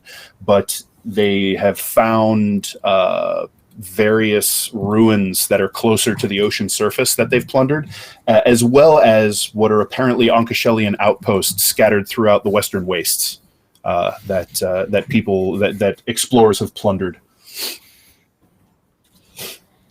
So that's what he's going on and on about Vril. In the summer semester, I was able to go over and work on one of the archaeological sites. It was fascinating. It was the most incredible summer of my life. So you're saying I could have a lightning sword? I've not heard of a lightning sword. It is more like a wand, but it isn't a wand. I heard lightning sword. So we can go there, get a lightning sword. I mean, we should go. But I think you're misunderstanding. It is not an actual sword that is made of lightning. It shoots lightning like a wand. And they'd be like, here, take my lightning sword. And I could shock people as I slash them. Yeah, let's go. Tilly and Rowan, it went back and forth, I'm sure, for quite some Tilly time. and Rowan, you wander into the great lightning sword debate. Tilly just goes Well, in and if you- sits next to Glaz. Did you go talk to her? Well, if you- Did you go? And if you build the sword around the wand, you could have a lightning sword. Lightning sword. So we get a lightning sword. I go boom, boom, boom, and intimidate everyone. And they're like, "Oh my god, look how powerful Cloak is!" And I'd be like, "Fuck yeah, You're lightning sword." you're an incredibly intimidating tiny thing. Yes. You're very. You still are not understanding that is not it is not a lightning sword. And as soon as Tilly says something about whether I went and talked to her, it's just, oh, can you get my friend here another beer? Nice. You know dogs do the trick, right? Puff puff, you take her over, you talk to her, she'll be like, "Oh, it's a beautiful, beautiful creature you have there," and then she'll pet it, and then you talk about the creature, That's a thing. You really should be listening to Tilly because she is very good at picking up ladies. Shh. Wait, did she pick up a lady? I'm gonna go check on the bedding. Well, All right. Laz So a takes highly special note uncomfortable- of that how that just went down. Yep. Files that away in his mind for later.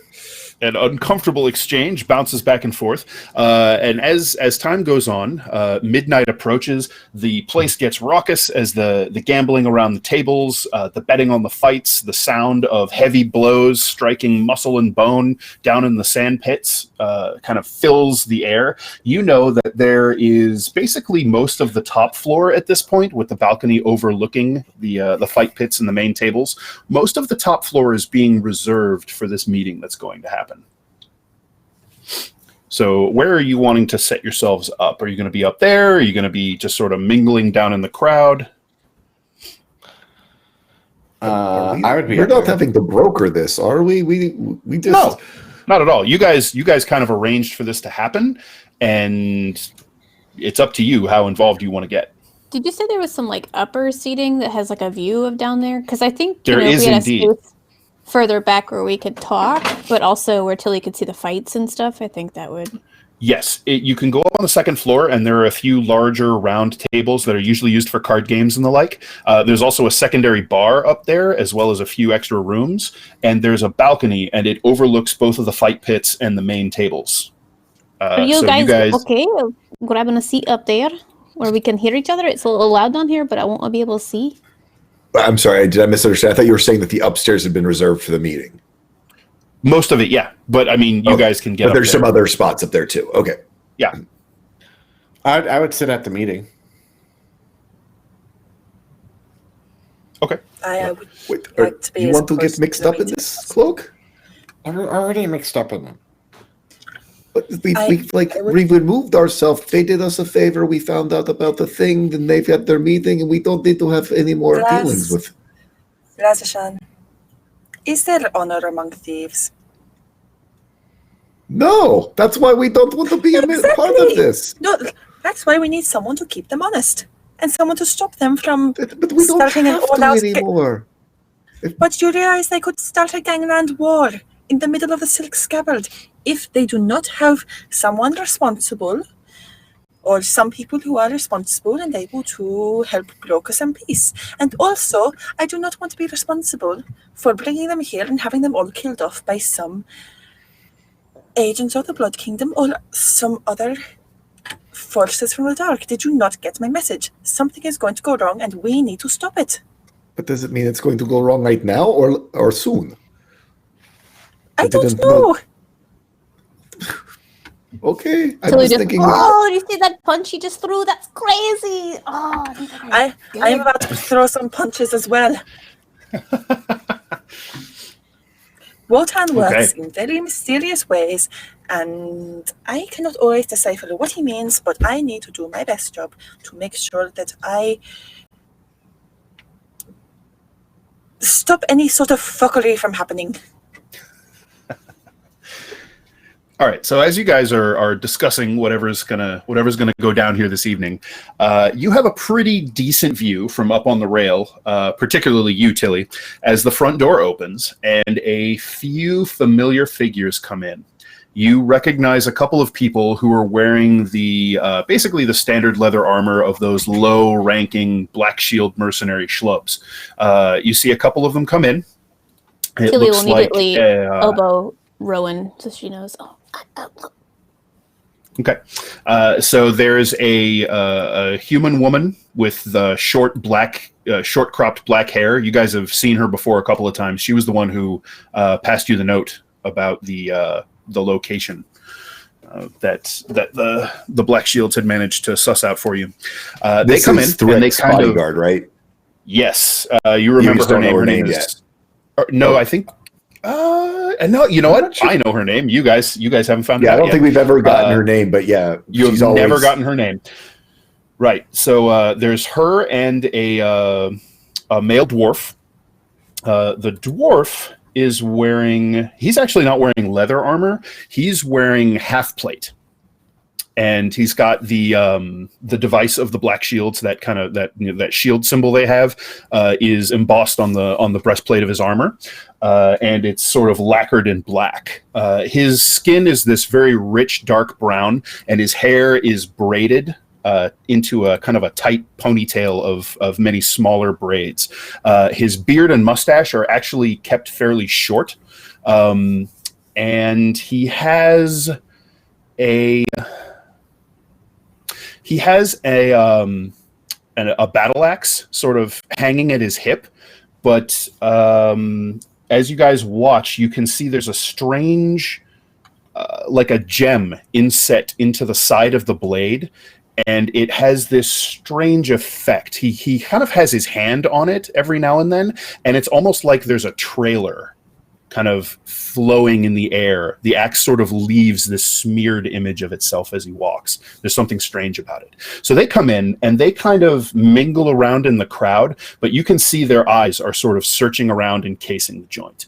After they do a turn around the fight area and everybody downstairs, they head over toward the bar. They chat with Drajan, who then points them over toward one of the booths. That booth has been kept private except for one individual sitting in there. The sumptuous fur overcoat and hat and meticulously manicured beard and mustache and goatee of Tyron, the owner of the Silk Scabbard. They go over, they sort of offer him these short little bows. There's a quick exchange of words, and he sort of gives them a little bit of a dismissive wave. They nod again, and one of them, the woman, starts coming up the stairs. The dwarf goes back out the front door. So a few moments later, you see the tall human woman just sort of stride up onto the balcony level. She sweeps the whole place with her gaze, spots you guys, gives you a familiar nod, and heads back toward the table. It's going to kind of take her past where you guys are sitting. Yes. So the dwarf who went outside. Mm-hmm. Who's up here with me? Everybody, you guys, I think. Okay. I'd be like, I'll keep an eye out and make sure nothing bad happens up here. I'm gonna go look at something, and then I'll take Puff Puff, okay. And then go out and kind of go out and start casing around to make sure that dwarf isn't going to try to jump the Cloven 9 people as they approach. Okay. So you're just going to kind of peek out and see what the deal is? Yeah. All right. So you sort of nod to the bouncer who opens the door, lets you out. You go and you step out into the nighted streets.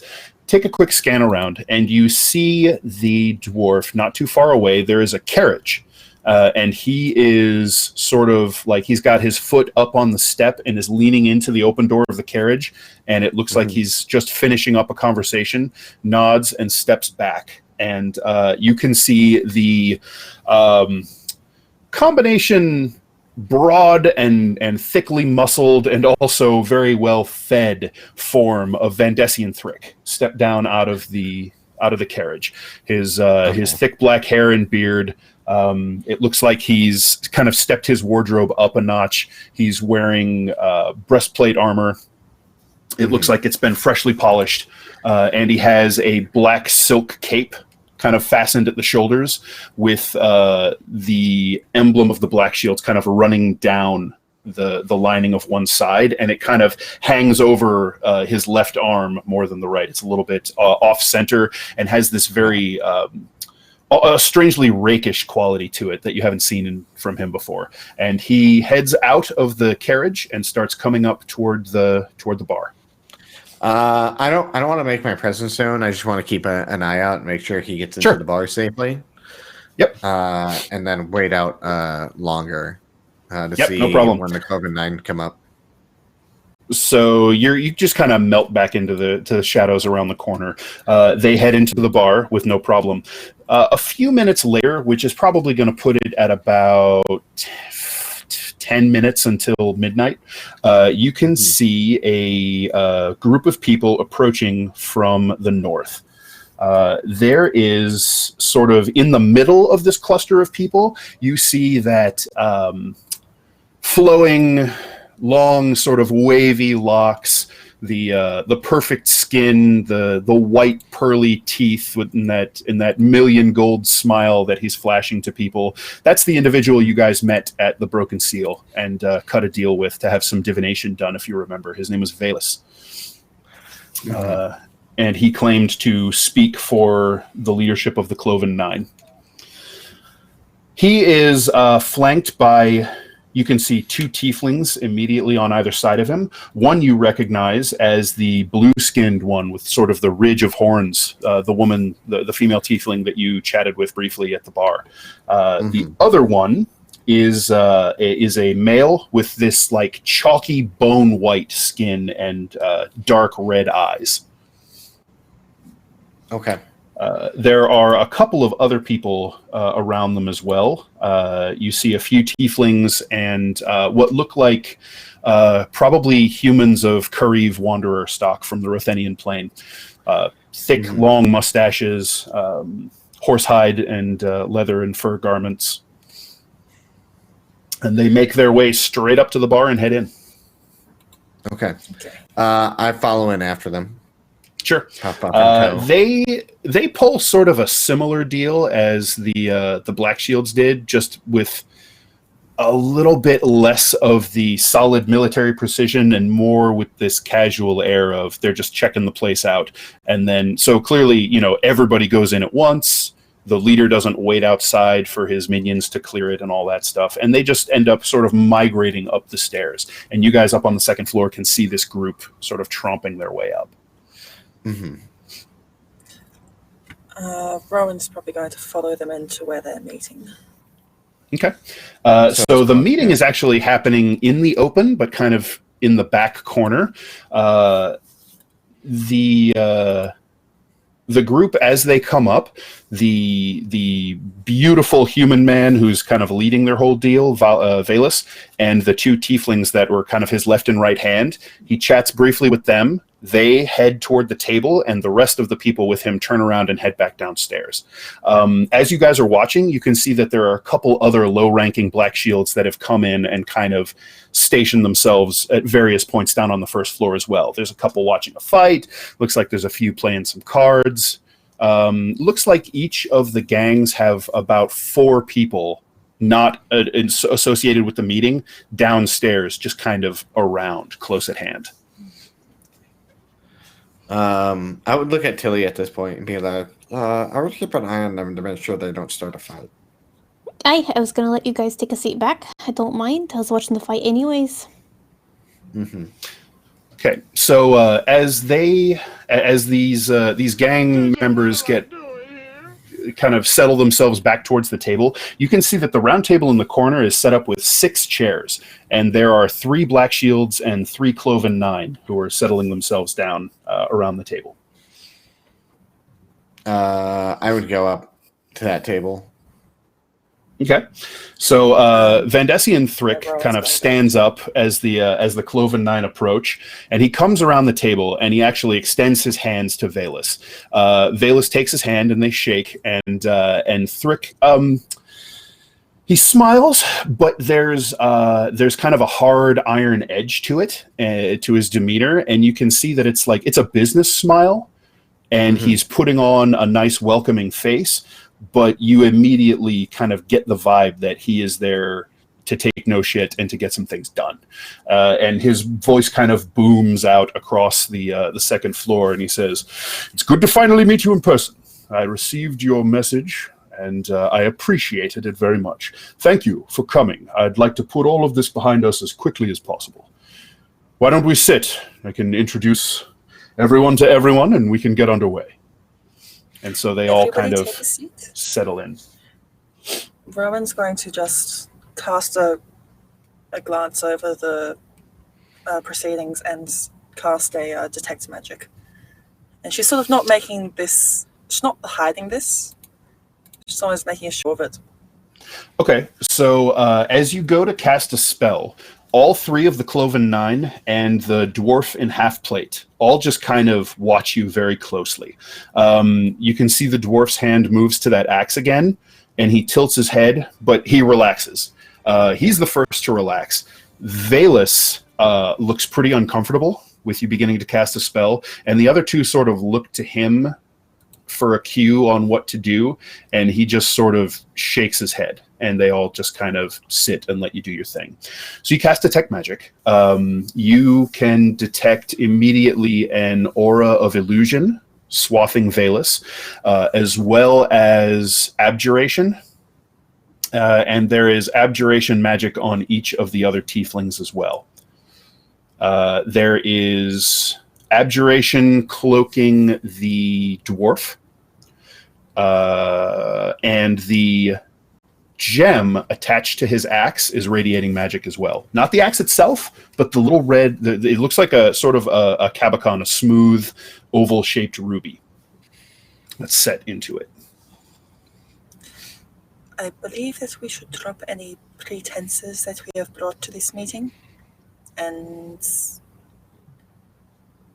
be truthful with each other.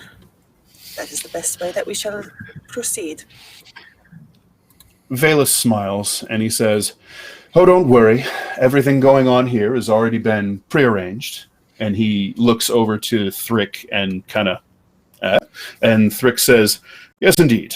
There are reasons for certain precautions to be taken, and I can respect that. I've had my people vet and assure me that there is nothing untoward happening here, and I assume that you and yours have done as well." And Valus just sort of smiles slyly at that. Doesn't really say anything one way or the other. So long as we're on even ground. Okay. Mm-hmm. If Rowan continues to press, Glaz will place his hand on her shoulder and give it a squeeze because he has a little bit more information on one of the things that's happening around the table. Okay. No problem. It looks like she's not going to press, in fact, and she seems quite satisfied with that explanation and kind of lets them do their thing. Cloak, you said you sidled up to the table as well? Yeah. Are you just kind of like standing there hovering, like peeking up over the table? Or? Yeah, I'm hovering. I'm just like enlisting. Okay. So Thrick kind of leans back and he says, "Well, as you know, I am Vandesian Thrick, captain and leader of the Black Shields Mercenary Company. These are my lieutenants. Kai," he gestures to the woman at his left, "and Zephyrum," and he gestures to the dwarf at his right. And Valus inclines his head and he says, "Well, you know me as Valus. This is Nemaya." And the blue tiefling smiles this kind of sharp pointed grin and nods. And this is Lenners. And Lenners kind of touches his forehead and makes a gesture of greeting to the others. And he says, "Well, some unpleasantness has been brewing between our two little groups for some time now. Perhaps we could get it out in the open. What exactly is going on there? I'll be honest, when some of your people started rattling their sabers and threatening mine, I was shocked, and we didn't take it too kindly. I was hoping we could all just let it blow over, but it doesn't seem like that's the case." And Thrick says, "Indeed not. Well,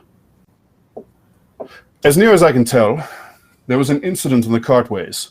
One of my people, Krender, was killed in an altercation with an unknown individual. Unfortunately, I haven't been able to learn very much from the others who were present, as they, sadly, were killed on assignment not too long after. And Valen sort of purses his lips and makes a sort of aw face. And so they kind of begin going back and forth, tracking down, what were the issues, incidents that popped up between them. And that kind of goes on for a while. Everybody seems calm, if wary. And it looks like nobody is interested in starting a fight here. You get the feeling that they're all very much sincerely interested in figuring out what the hell happened and heading it off at the pass before it becomes something that all of them are going to regret. It looks like they have enough going on each side of the table that they really don't want any sort of turf war. Because, quite frankly, none of them know how that's going to shake out. They're both powerful groups, and it could go real bad for anybody, and particularly for people caught in the crossfire. And so is there any interjecting that you guys want to do, or are you just content to kind of let this play out and listen and watch? If it's being civil, I'm not going to interject. I'm just listening. It's being maybe surprisingly civil. Mm-hmm. And so they get down to the heart of the matter, and the reason that some of the Black Shields began harassing the Cloven Nine was because apparently the individual who was killed had infernal script carved into his forehead. And that causes the three representatives of the Cloven Nine to frown deeply, and they actually look at each other, and they don't really say anything, but there's this look of concern that sort of passes between them. And Thrick finishes that explanation, and he says, "It was a not terribly difficult, but annoying matter to have this script translated. And I've brought it here for your perusal. Perhaps you can tell me if I was correct or not." And he slides a parchment out of his cape and slides it across the table, which Valus scoops up, cracks the seal on it, and takes a look. And he says, "Kithrasakash, stay away."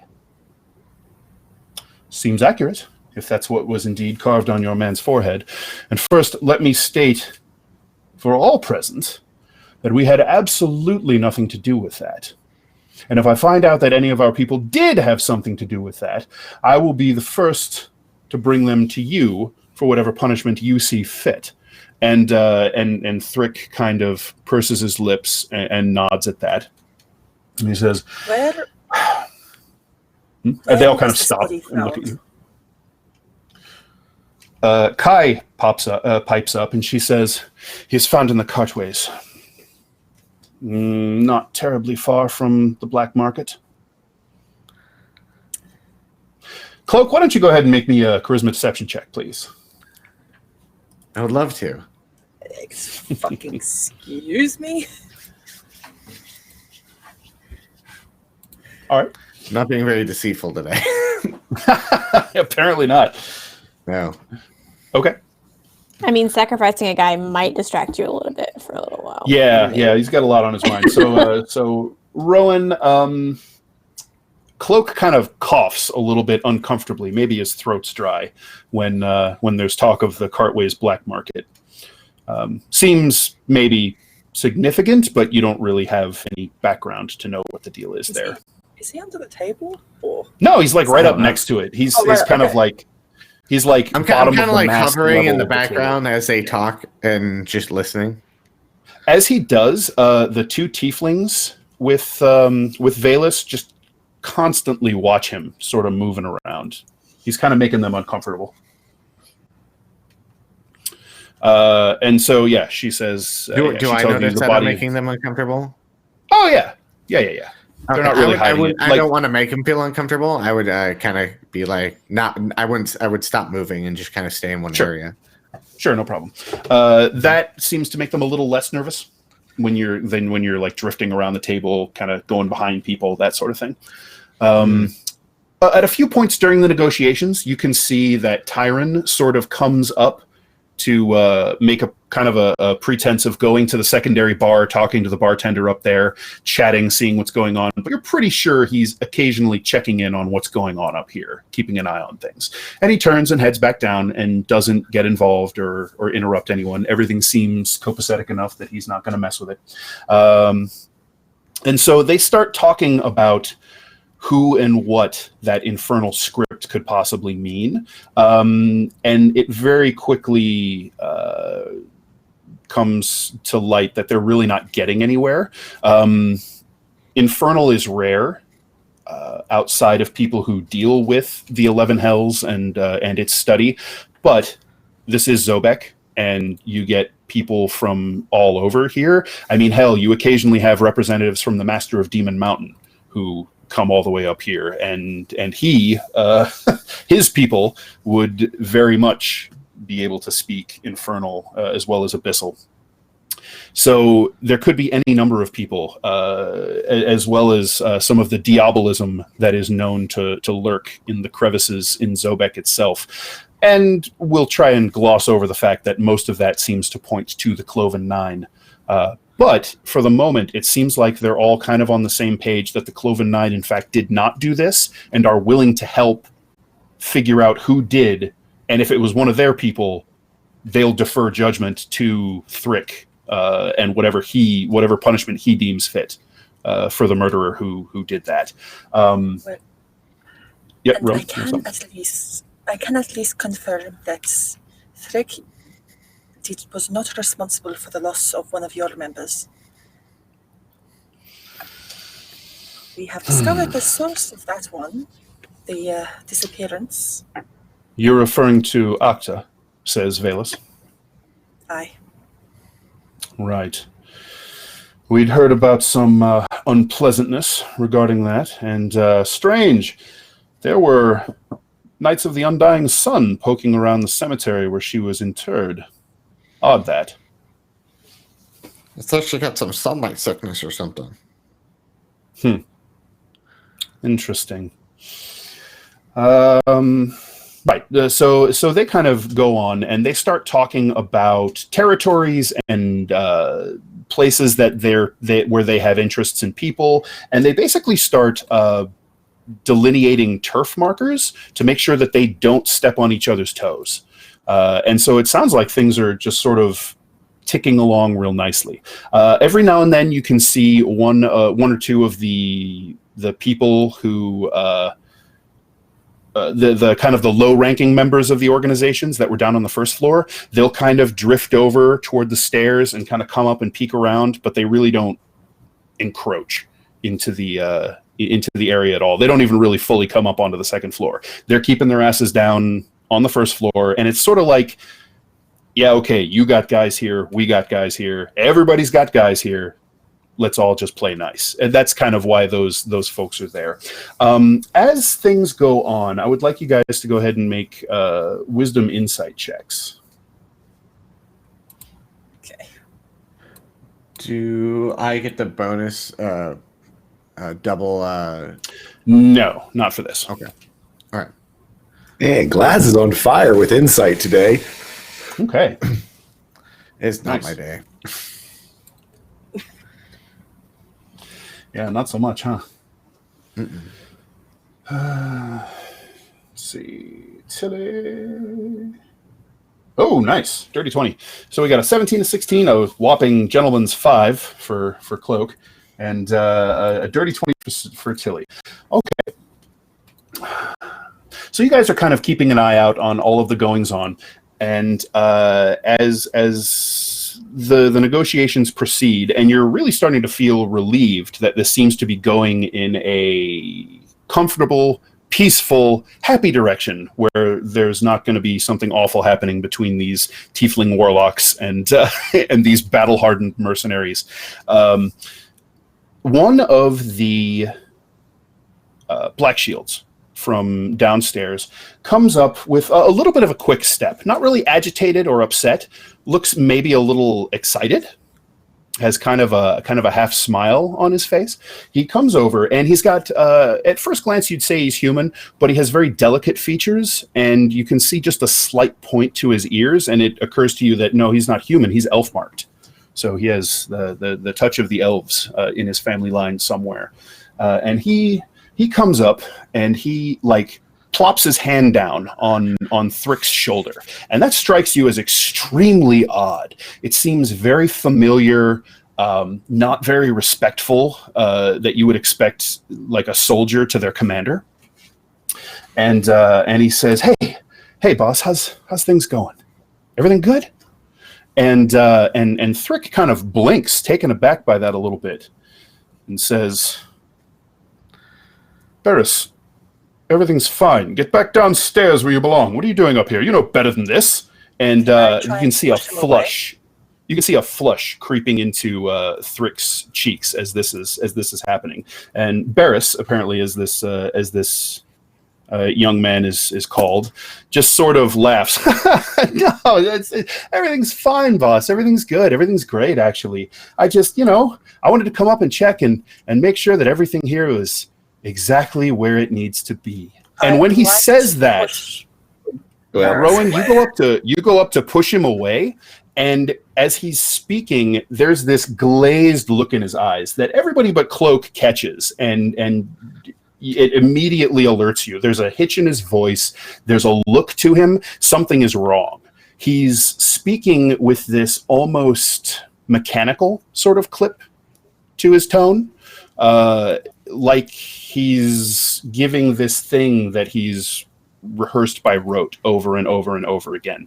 There's no real feeling behind it. The laugh is fake and forced, but his demeanor is very weird. It seems like, you not knowing him, you don't really have a good comparison for it. So Rowan, you go up and try to shove him away. Yes. Is that your plan? All right. So you get up and I'm gonna come up and touch him. Okay. So you touch him, separate them. and even through his armor, like on his shoulder, he's just wearing leather armor. So you kind of touch the clothing underneath it and his skin. He is burning to the touch, like feverish, and a fever of this magnitude. You're surprised he's walking, but he's not sweating. He doesn't show any other signs of any sort of sickness. It's just it's very odd, and it gives you this cold pit in your stomach, and you kind of try and pull him away. Yeah, I'm just trying to insert myself between them. Oh, okay, you're getting in the way. All right, cool. Glaz, what do you got? Oh, after you, Glaz. Glaz, it's funny because I was just he was thinking about that axe, and he was wondering I wonder what that gym does. What this gym was, and when he sees this person acting so strangely, and having heard his warning, so it was almost on his lips anyway. I'm gonna do an actual. Oh wait, it's 1 minute. Never mind. I thought it was one action. Never mind. So I don't. Okay. So what I'm going to do is I'm going to channel divinity and read his thoughts. Ooh, all right. So how does that work? It's been a while since I looked at it. Well, as an action, choose one creature that you can see within 60 feet. They must make a wisdom saving throw. And if it fails, I can read its surface thoughts. So those foremost in its mind, reflecting its current emotions and what it is actively thinking about. Okay, but if it passes its saving throw, then nothing? Then it fails, yeah. Okay, what's your save DC? 14. Unfortunately, so you reach out to his mind, and there's something strange about it. You don't manage to penetrate into his thoughts, but there's this weird, you get for a second just the barest flash of this echo. It's almost like there's a second voice overlaid over his, but you can't really get anything from it, and then it's gone, and your attempt to slide into his thoughts just sort of breaks like oil on water. Simply, you got something? I feel like Tilly, having keeping an eye on everybody downstairs, would have noticed him come up and maybe potentially walking. And assuming he was drunk, potentially with his awkward walking, having not like touched him or heard his conversation, but also seeing Rowan potentially touch him and get close, which she wouldn't. I think Tilly'd come over and she's going to put her arm around his neck and be like, "Do you have too many, love? You need to step away. Everything's all right." She's going to the drunkard bar buddy. All right, so as you are kind of converging on him, Rowan's pulling him away, kind of staring into his soul. You come up and kind of get on the other side to try and pull him away. He starts to laugh, and there's nothing mirthful or jovial about it. It's the kind of insane cackle that makes the hair stand up on the back of your neck, and he throws his head back and starts to laugh harder and harder, and you can see red veins creeping up the sides of the pale flesh of his neck. He throws his head back and his body splits in half. Tilly, with a get him away! spray of boiling, cooking blood and a burst of sulfurous, stinking fire that whirls out in a vortex from his body as Barris is destroyed. You're hurled back by the force of the explosion. Tilly and Rowan, I need you guys to make strength saving throws. Oh, great. Oh, poor Rowan. Oh boy, let me just see if there's anything I can do about this. Probably not. Ooh, that's a good one. Okay, Tilly's got a 23. Tilly ain't going nowhere. No. Just no. strength. She's short and planted. Yep. Ooh. All right. I'm really Rowan, I would like you to please make me a dexterity saving throw. Tilly plants her feet and kind of hunkers down against the blast that she sees coming as the body starts to distend, and this wave of force and cooked blood and charred bone fragments just sort of washes over you, and you can hear it plinking off of her armor. And she scoots back maybe an inch or so from the force and grunts as her shoulder bruises from the impact. Rowan, you are essentially picked up and bodily hurled end over end back towards the balcony, blasted through the air by this explosion. You lash out with your talons and you manage to scrape them into the wood of the rail and catch yourself before you plummet down to the first floor. So you're basically clinging to the railing at this point with your feet dangling down over the drop. In the swirling caramelized blood mist and this roiling blackish red purple flames, you can see figures emerging, kind of rising out of these sundered halves of this poor bastard. And you see a massive figure with ochre, reddish, and orange scaled hide, massive shoulders. It has a polearm in its hand that ends in this twisted fork of iron, the tips of which burn red hot. Its face is this leering mask of hate with these massive horns that curve up from its forehead and wings that start to spread out over the assembled groups. The table has been flipped over, and the groups at the tables have been blown back, but it looks like most of them were shielded from the blast by the table itself, and so they weren't thrown the way Rowan was. Next to him, next to this massive winged horned figure, are two, you would almost say humans or humanoids. There's a male and a female figure. Their skin is this pale fish belly white, very sickly, with these blue and purple veins showing through.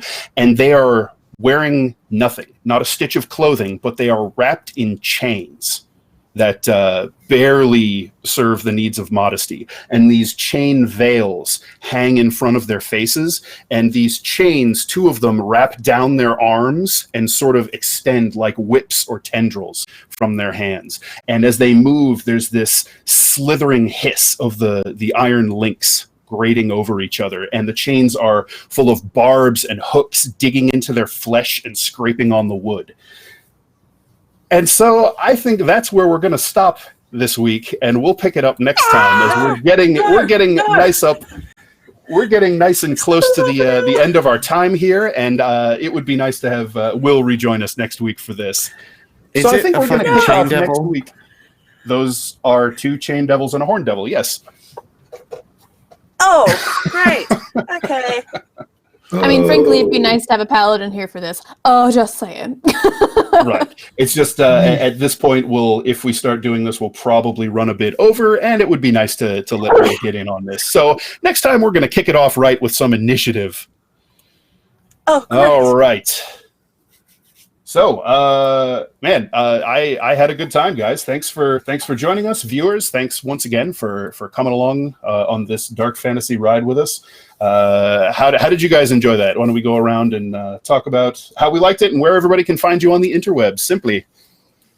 Hi, my name is Simply Jackson, Simply Jackson, Simply Jin, Simply Jackson, Simply whatever you want to call me. I'm a variety broadcaster on Twitch, make a lot of art, play a lot of video games, but make a lot of art mostly. I played Tilly, our dwarven fighter, who has had a very exciting episode, I would say.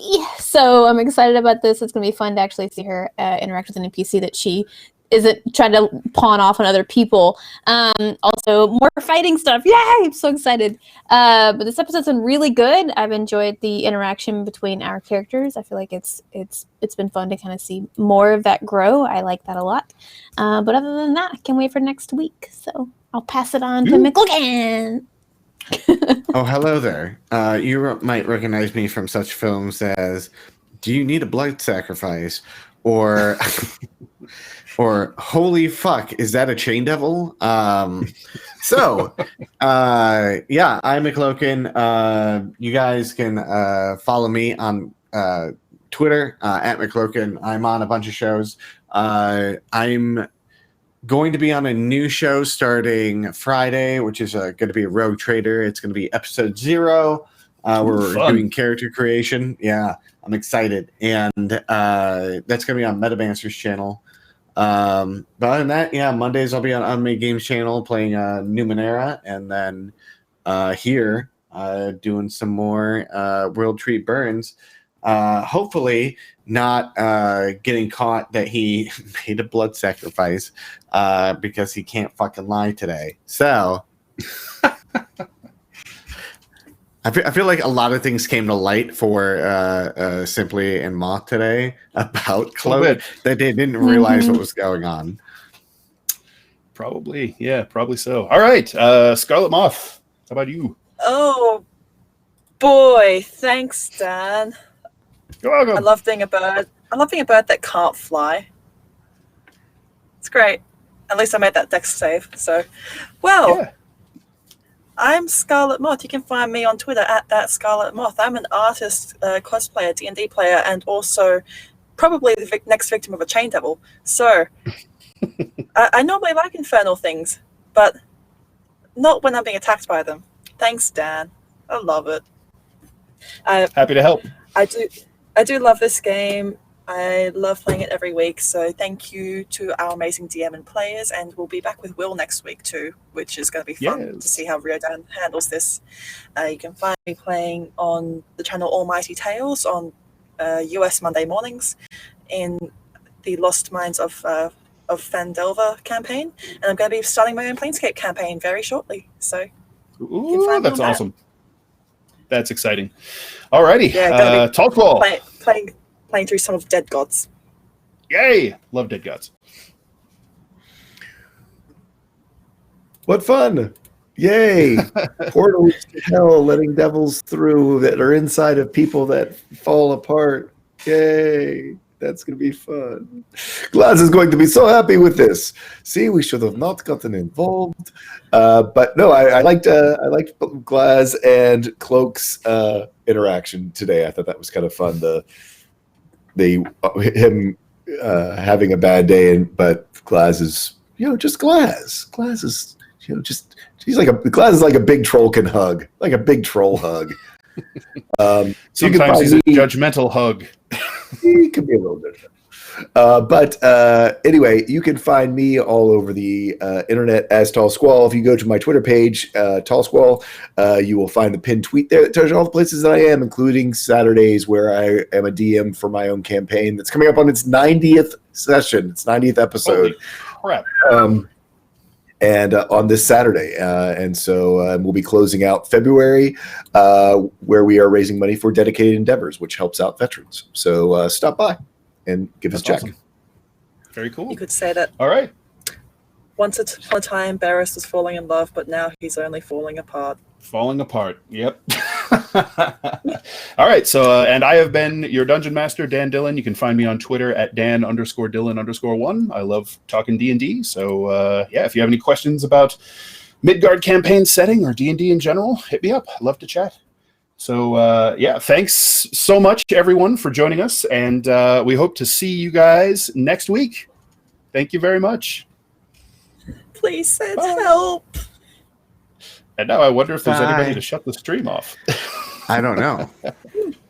I don't know. No, we could Okay. always have. You could stay Just around wait for forever? some glorious. Yeah, we ASMR. could just hang out for a bit. Yeah, we do a little ASMR. If anybody in the mean- chat has any questions you want to Yeah, ask, we could any we could hang out and questions answer those. Any questions about our characters? Yeah, Let's have a World Tree Q&A. yeah, we could do that if anybody is interested. As if there's anything floating around, anybody new didn't quite understand or catch up on, we could help fill in the gaps. It's an old.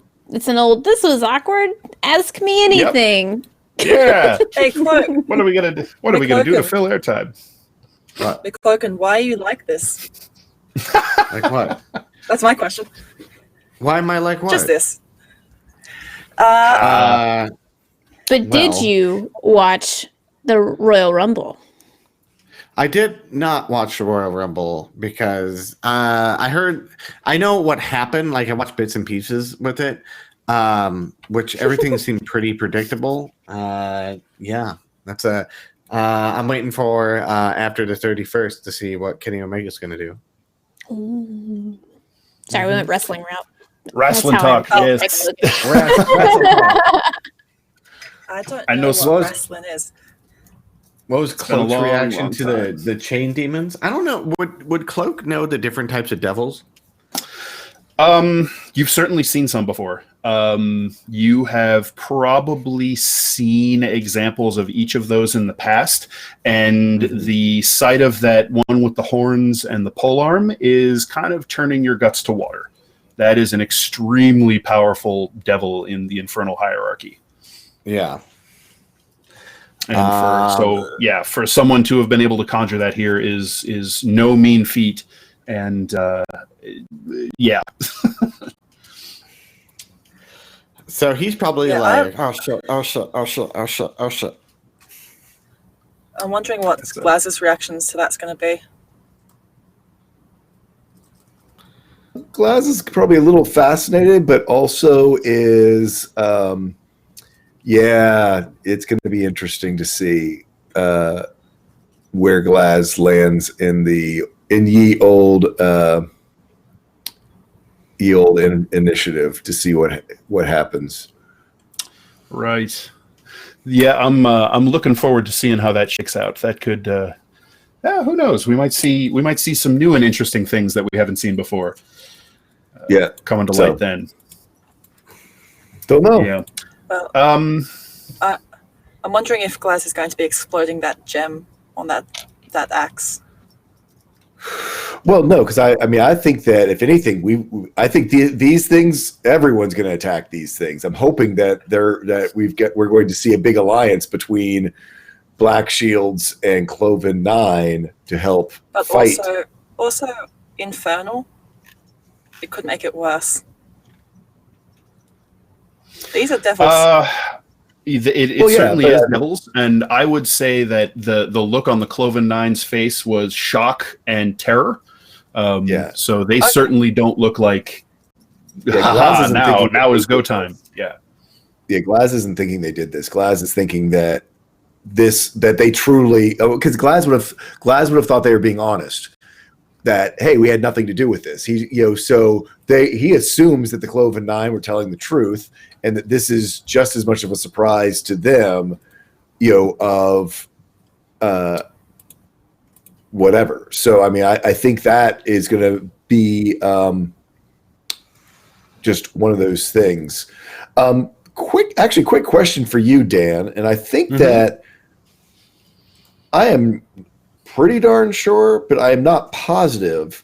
The Shadow Pearl is not a single-use item, right? It is not a single-use item.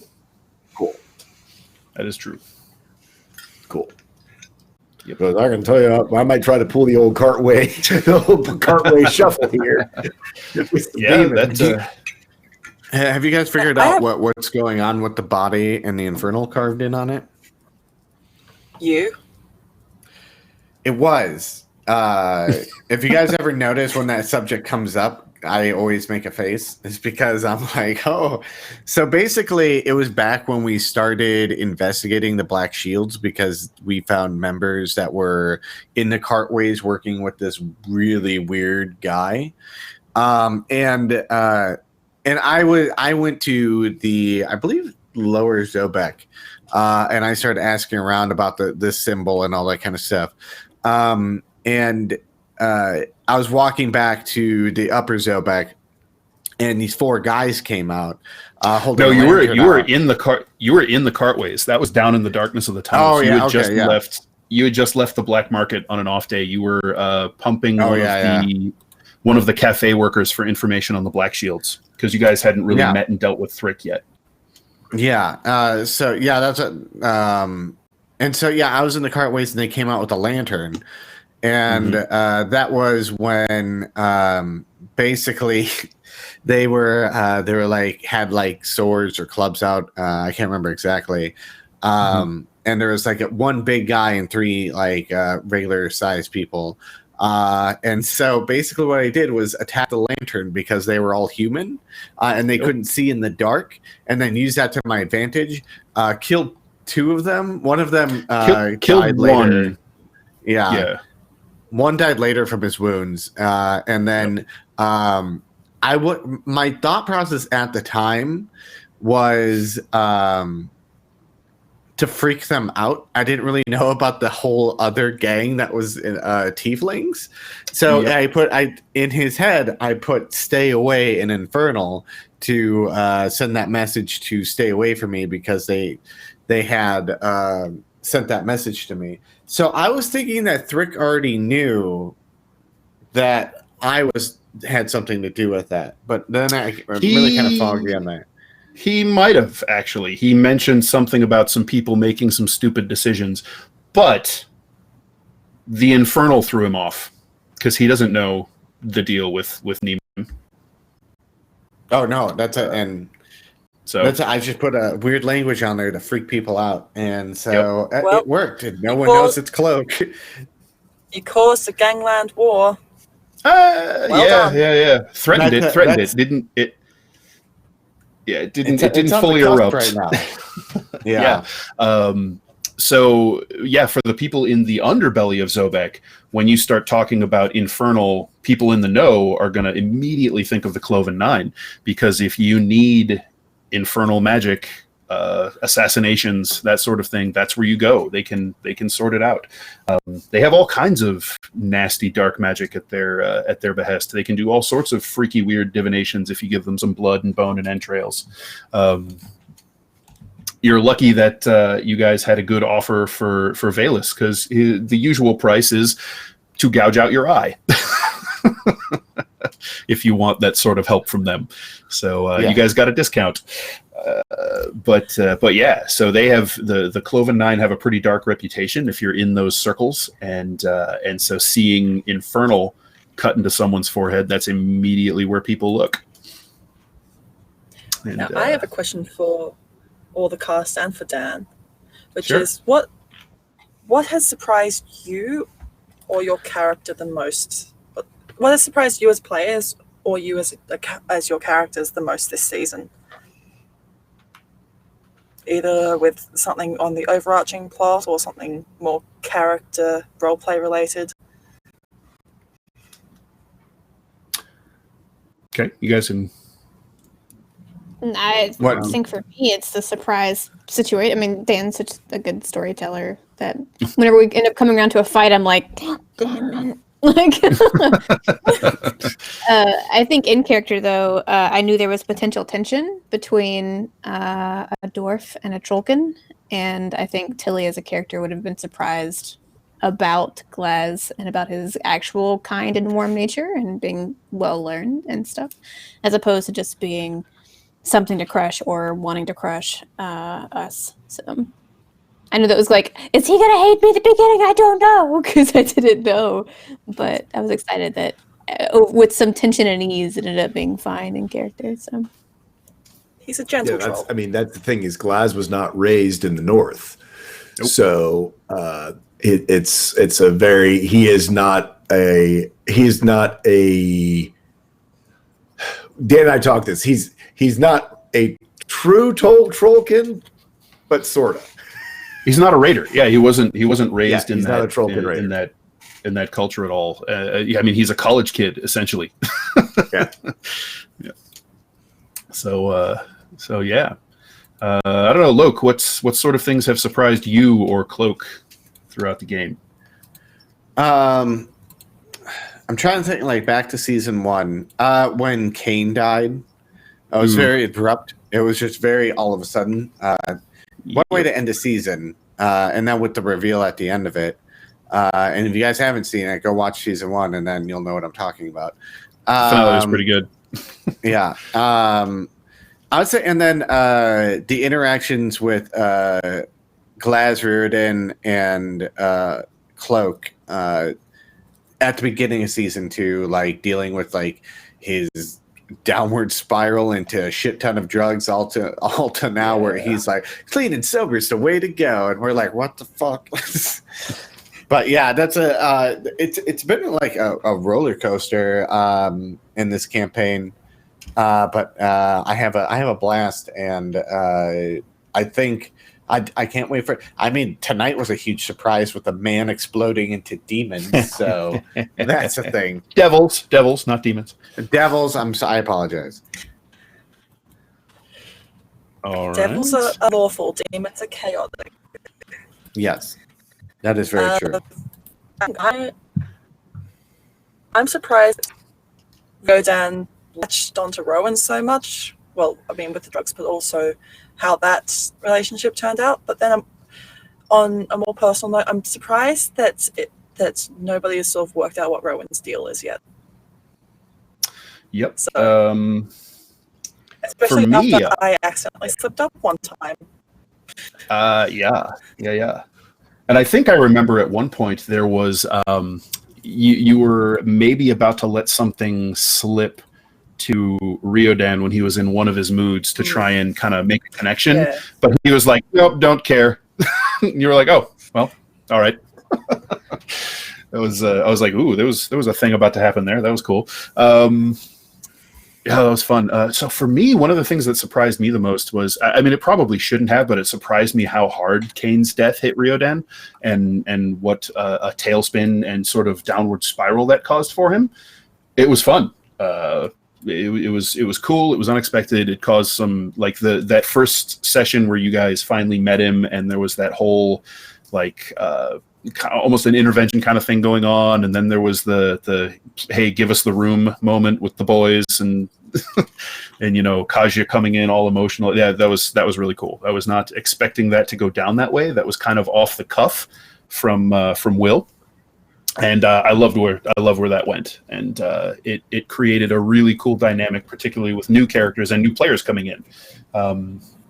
And so another thing for me is, I haven't played with all of you very much. Some of you before this season, not at all. And so learning the sorts of things you guys are into as players, particularly with these characters, has been a really fun challenge and experience for me. Like, Cloak is gonna wander off and find something to do. This is a habit. This is not the first time he's been like, yeah, I'm gonna go over here for this thing you had no idea I was gonna do, and I'm just like, all right, cool. There's a sentence on that in Zobek Gazetteer. I can figure something out. So it's been fun learning what makes you guys tick as players and characters, and trying to anticipate and screw with that a little bit, quite frankly. So, yeah, I hope you guys have been enjoying it as much as I have. I've been having a blast. I look forward to this every week. I pine for your beautiful faces when we have a week off. And I was all right, so definitely one of the most invested I've been in a campaign. So awesome. I'm really glad to hear it, and I love your guys' stories and characters, and I'm really excited to see where it all goes and how things end up getting weaved together as they do. So if nobody else has any final thoughts, I think we'll go ahead and call it for tonight. Will, if you could take us on out. if you're out there in the ether, Will. Bye, everybody. Bye. See you next week. Please help.